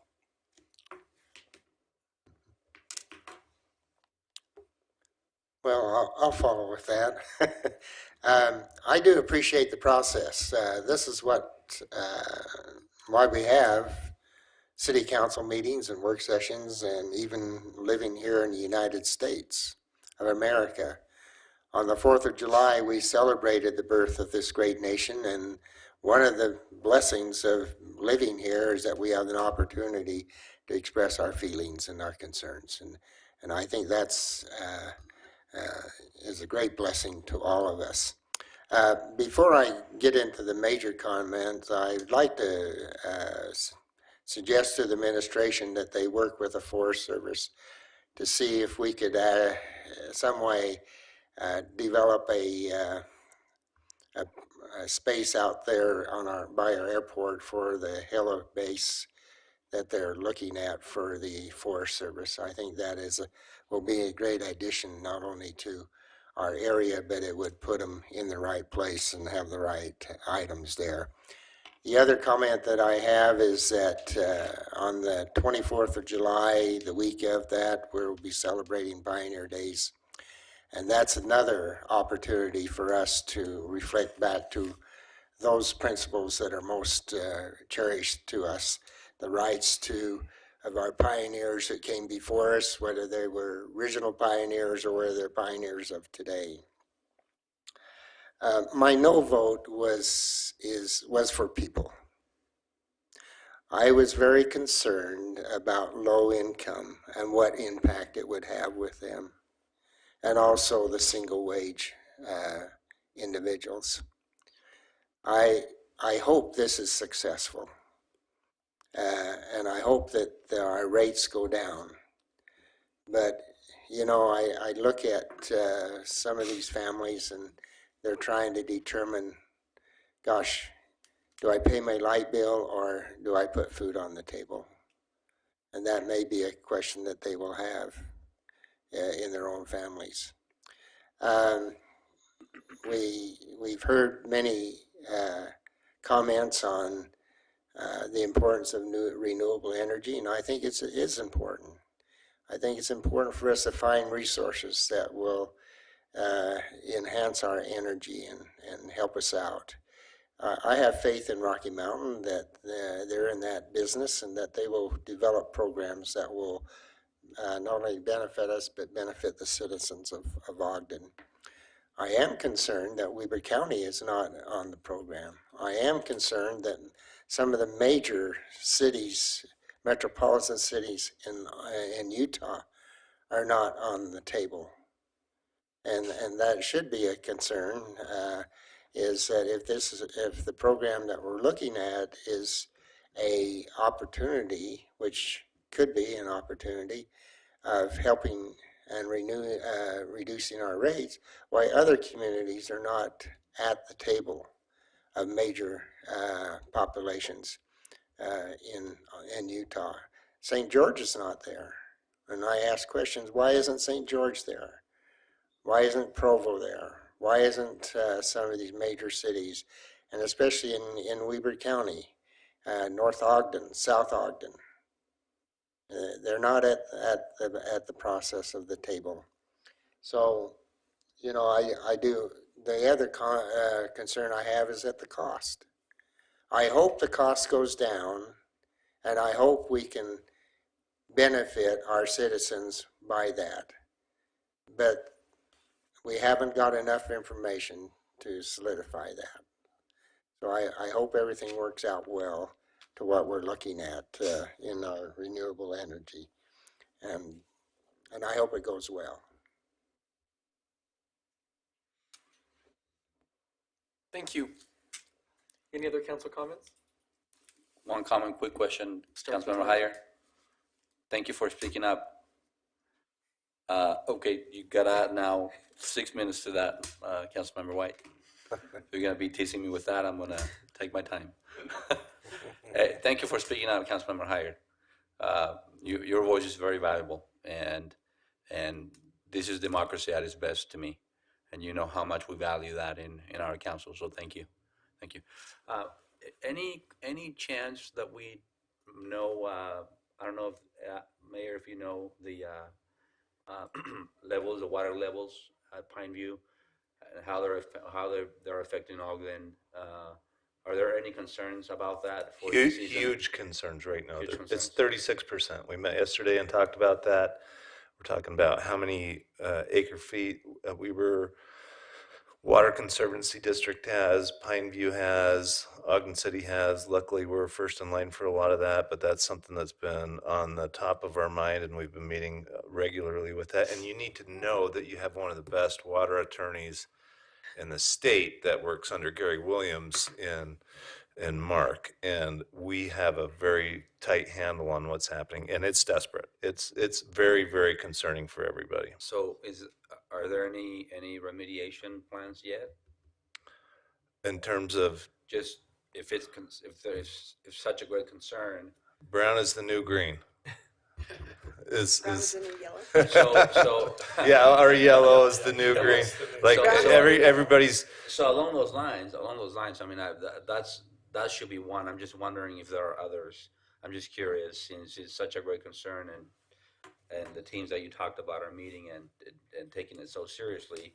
I'm just curious. It feels to me that there should be interventions that are very, very strong and bold. And I'm just curious if there are. I still see a lot of people wasting a lot of water, for example, during the day. And I know that we have limited resources and we're not be able to get everyone and control everything. But you know, I know when we had the 4th of July and the fireworks it was pretty good under control, with people not firing fireworks. And I saw the fire trucks around patrolling the neighborhoods. At least they came through my neighborhood a few times, and I think that was probably strategic. So I'm just curious if there are any strategy or things. Well, state law tells us what we can and can't do, okay. And so there are a lot of restrictions there, and okay.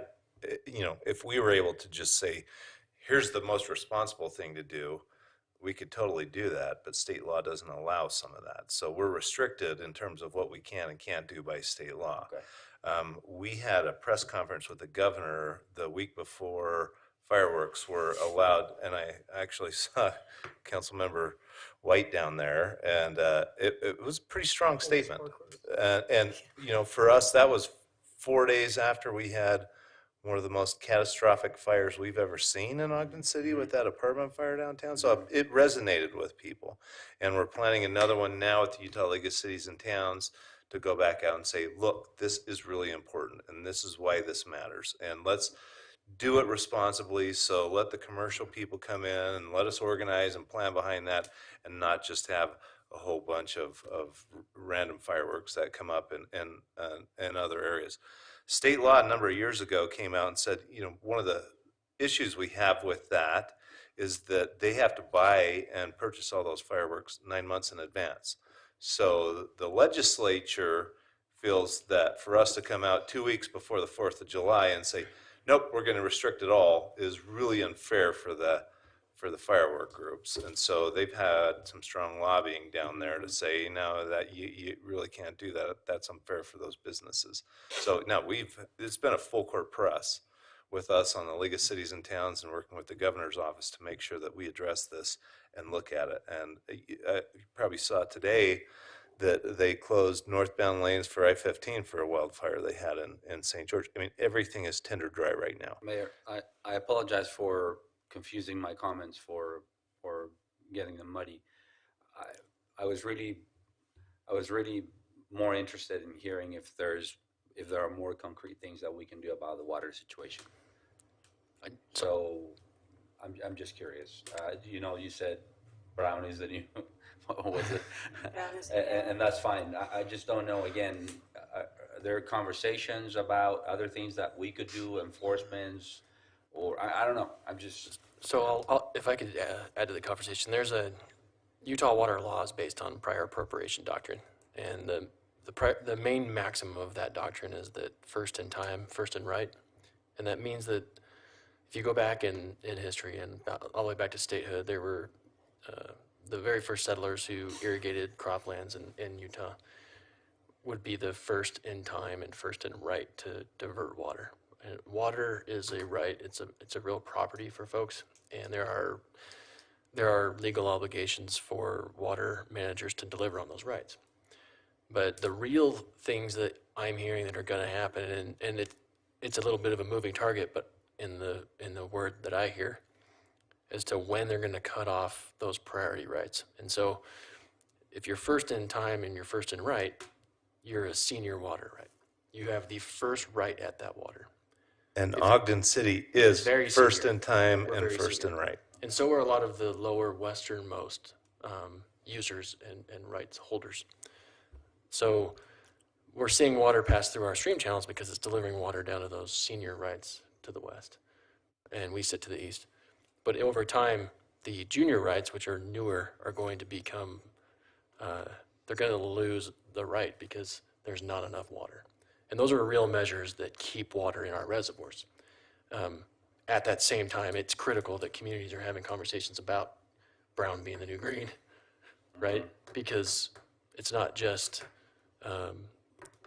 farmers and ranchers using water, it's municipal and industrial and residential.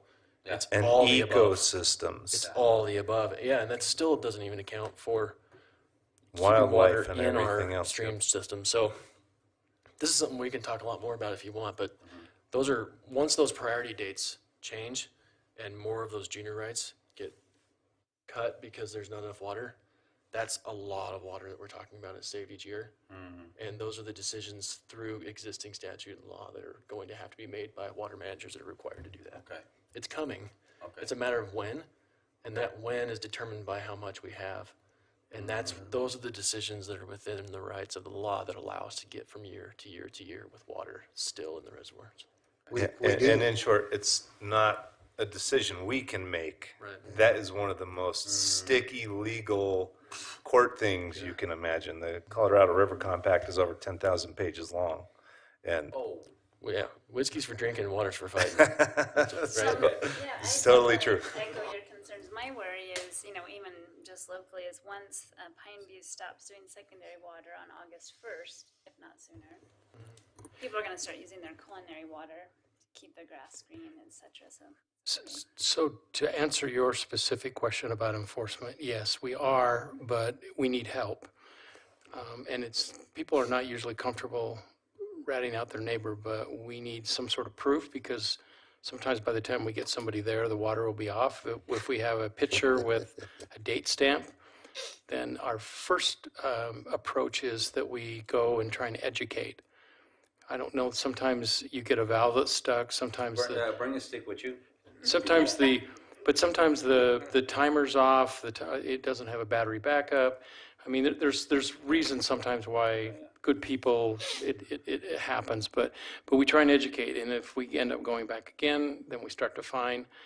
And we have had our code enforcement officers out there doing that, but we need a lot of help. I mean, as I drive around, I see less and less water on between 10 o'clock and 6, which is what we've asked people. Are we close to having to go to the next level? Probably. We have been meeting with Weber Basin Water and Pineview, and we've been having meetings, our people have been. We're trying to work through the complexities, and we spent quite a bit of time yesterday trying to work through those complexities. And we're ready with a marketing plan, when we're going to need to go forth and kind of go to the next step. It's not if we go to the next step, it's when we have to go to the next step. And What about, Mark, what about Bonavista? Are we purchasing water from Bonavista? we are, they do purchase some water from us, and that's on the table to talk about also.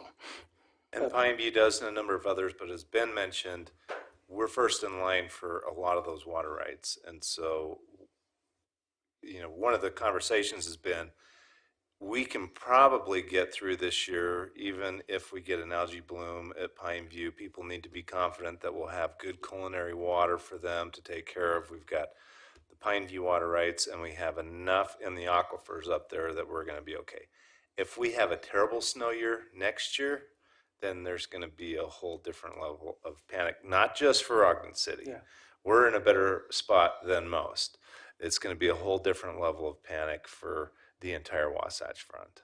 And I was just going to ask if either of you wanted to kind of briefly explain what that algae bloom means and what it signifies for our water. Sure. Well, and Jay probably ought to be the one and to participate in this. But Jay wants to. When two people when point it gets warm enough, yeah. the lake flips and there's enough nitrates in the water. And Jay, just tell me if I'm wrong, or come up to the microphone and explain it. You're wrong. He politely, No, with his silence, said you were wrong. Yeah, and that's great. I have no problem with that. Yeah, we're monitoring the water qualities of the reservoir at all times, and I get weekly and daily updates. The mayor told you the level is 36% of capacity. Our pH level right now that we monitor is at 7.9. It's usually around 7.2, 7.1. That means our nitrates are raising. Our water temperatures are at 56 degrees. 70 degrees is when we usually start seeing turnovers in the lake.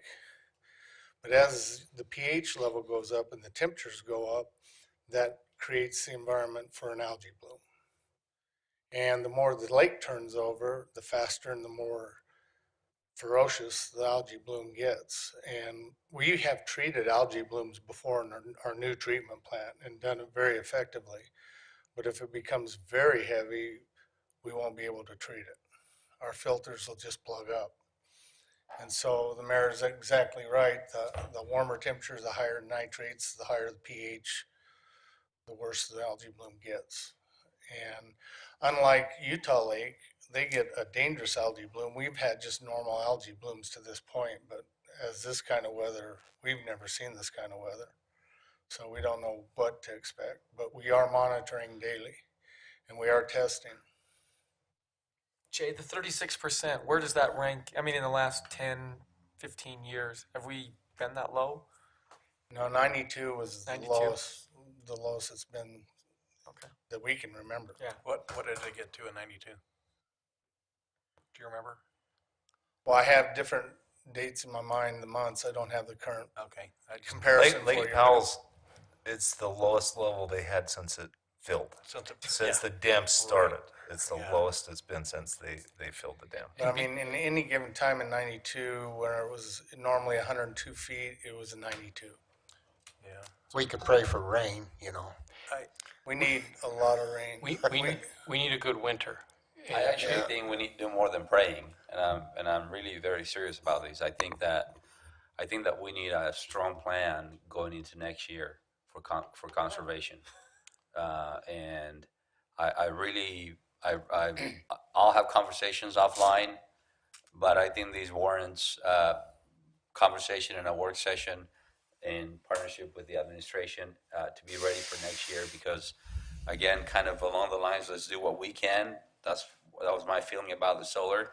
Well, let's do what we can here, right? What we can do here at our local level.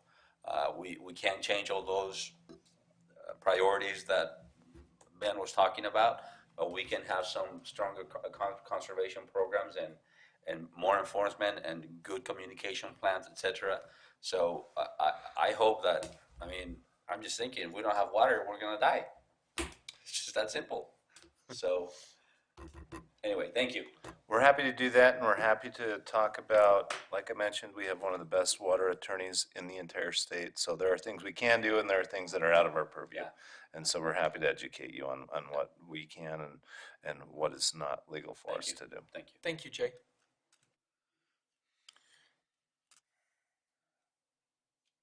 Now that we've painted the gloom and doom, Yeah, it's really I'm daunting. ready for a motion. Motion to adjourn. Second. Sorry. Okay.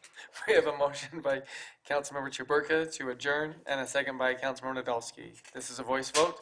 All in favor? Aye. Any opposed? That passes. I was just trying to find something happy to talk about.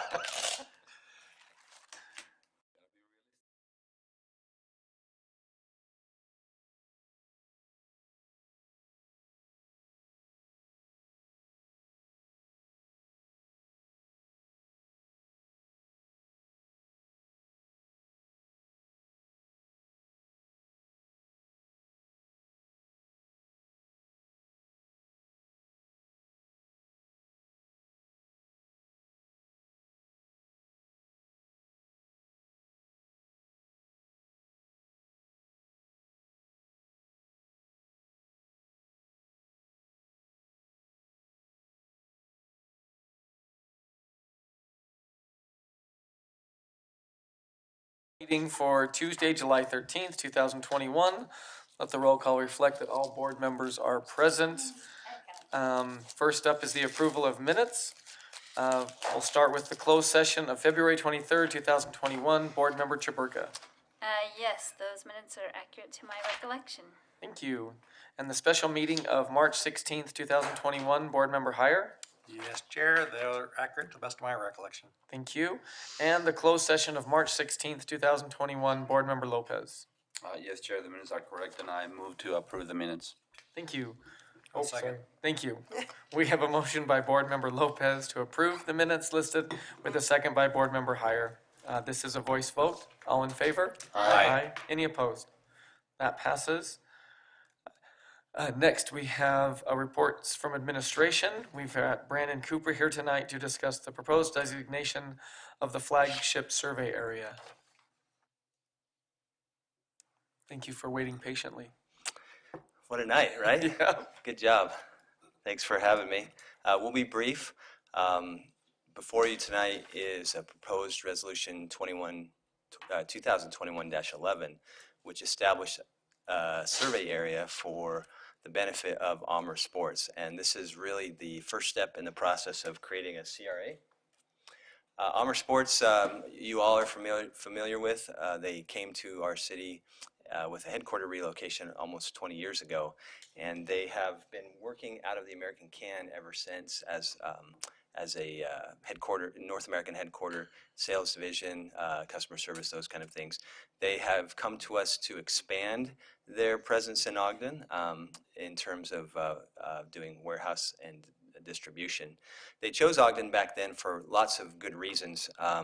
Here are some of them, and they've really started what has been a watershed of other outdoor recreation companies. They were at the ensign, and as over time we've done quite a significant amount of work to establish a industry cluster around outdoor recreation companies, and so Amer has been at the forefront of that. Here's a number of logos that exist in the company now, and we're very blessed to have this industry cluster growing, and we're excited that Amer has decided to cast deeper roots into the community by adding more jobs and adding more investment. Here's a lot of the impacts that we've seen since Amer has established their presence here, as I mentioned, as a result of some of those other things that have happened too. So with this proposal, we have a couple of objectives. As I mentioned, we want to retain and grow the HQ, and we want to facilitate the expansion of the distribution center at BDO. This was brought to you a while ago in the form of a proposal. At the time, Amer was facing a decision to expand or to leave the city, both not only from a distribution standpoint, but also to potentially move their HQ. Their lease was up at the location that they're in now in the American Can Center. And so they went to the state, as companies usually do, and they look for incentives to stay and to grow. In the process of doing this, they received a number of other incentives from other states, the largest being $9 million from Reno.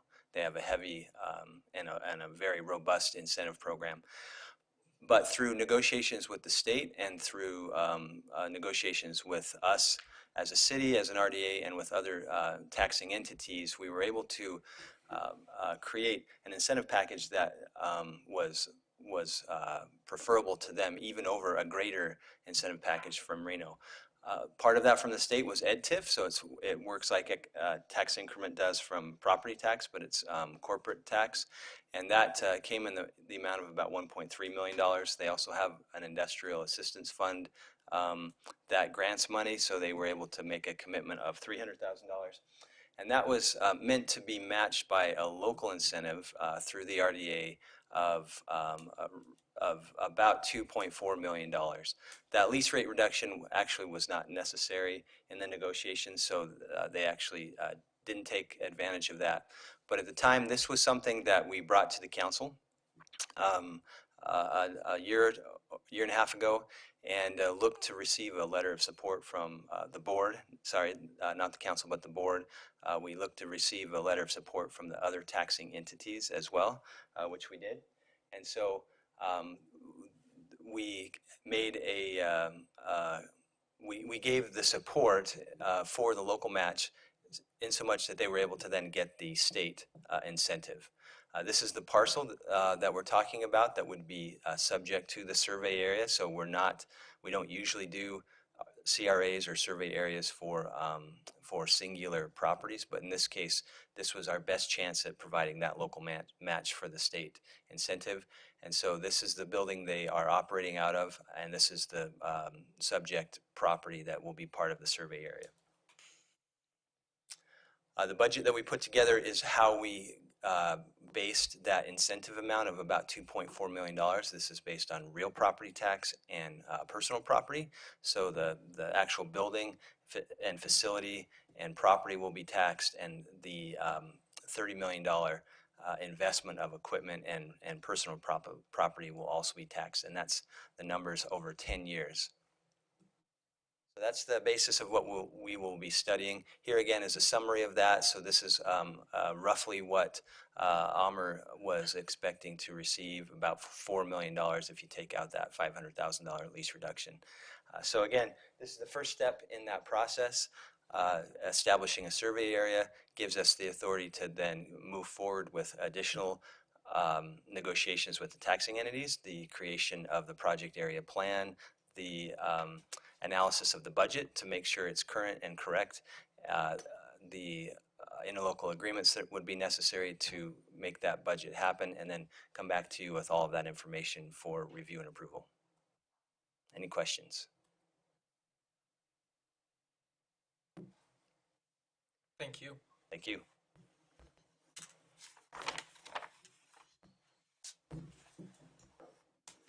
So no public input, right? No public input. So we're just, any further discussion before we take a motion? So this is just, sorry, we're just creating the CRA, right?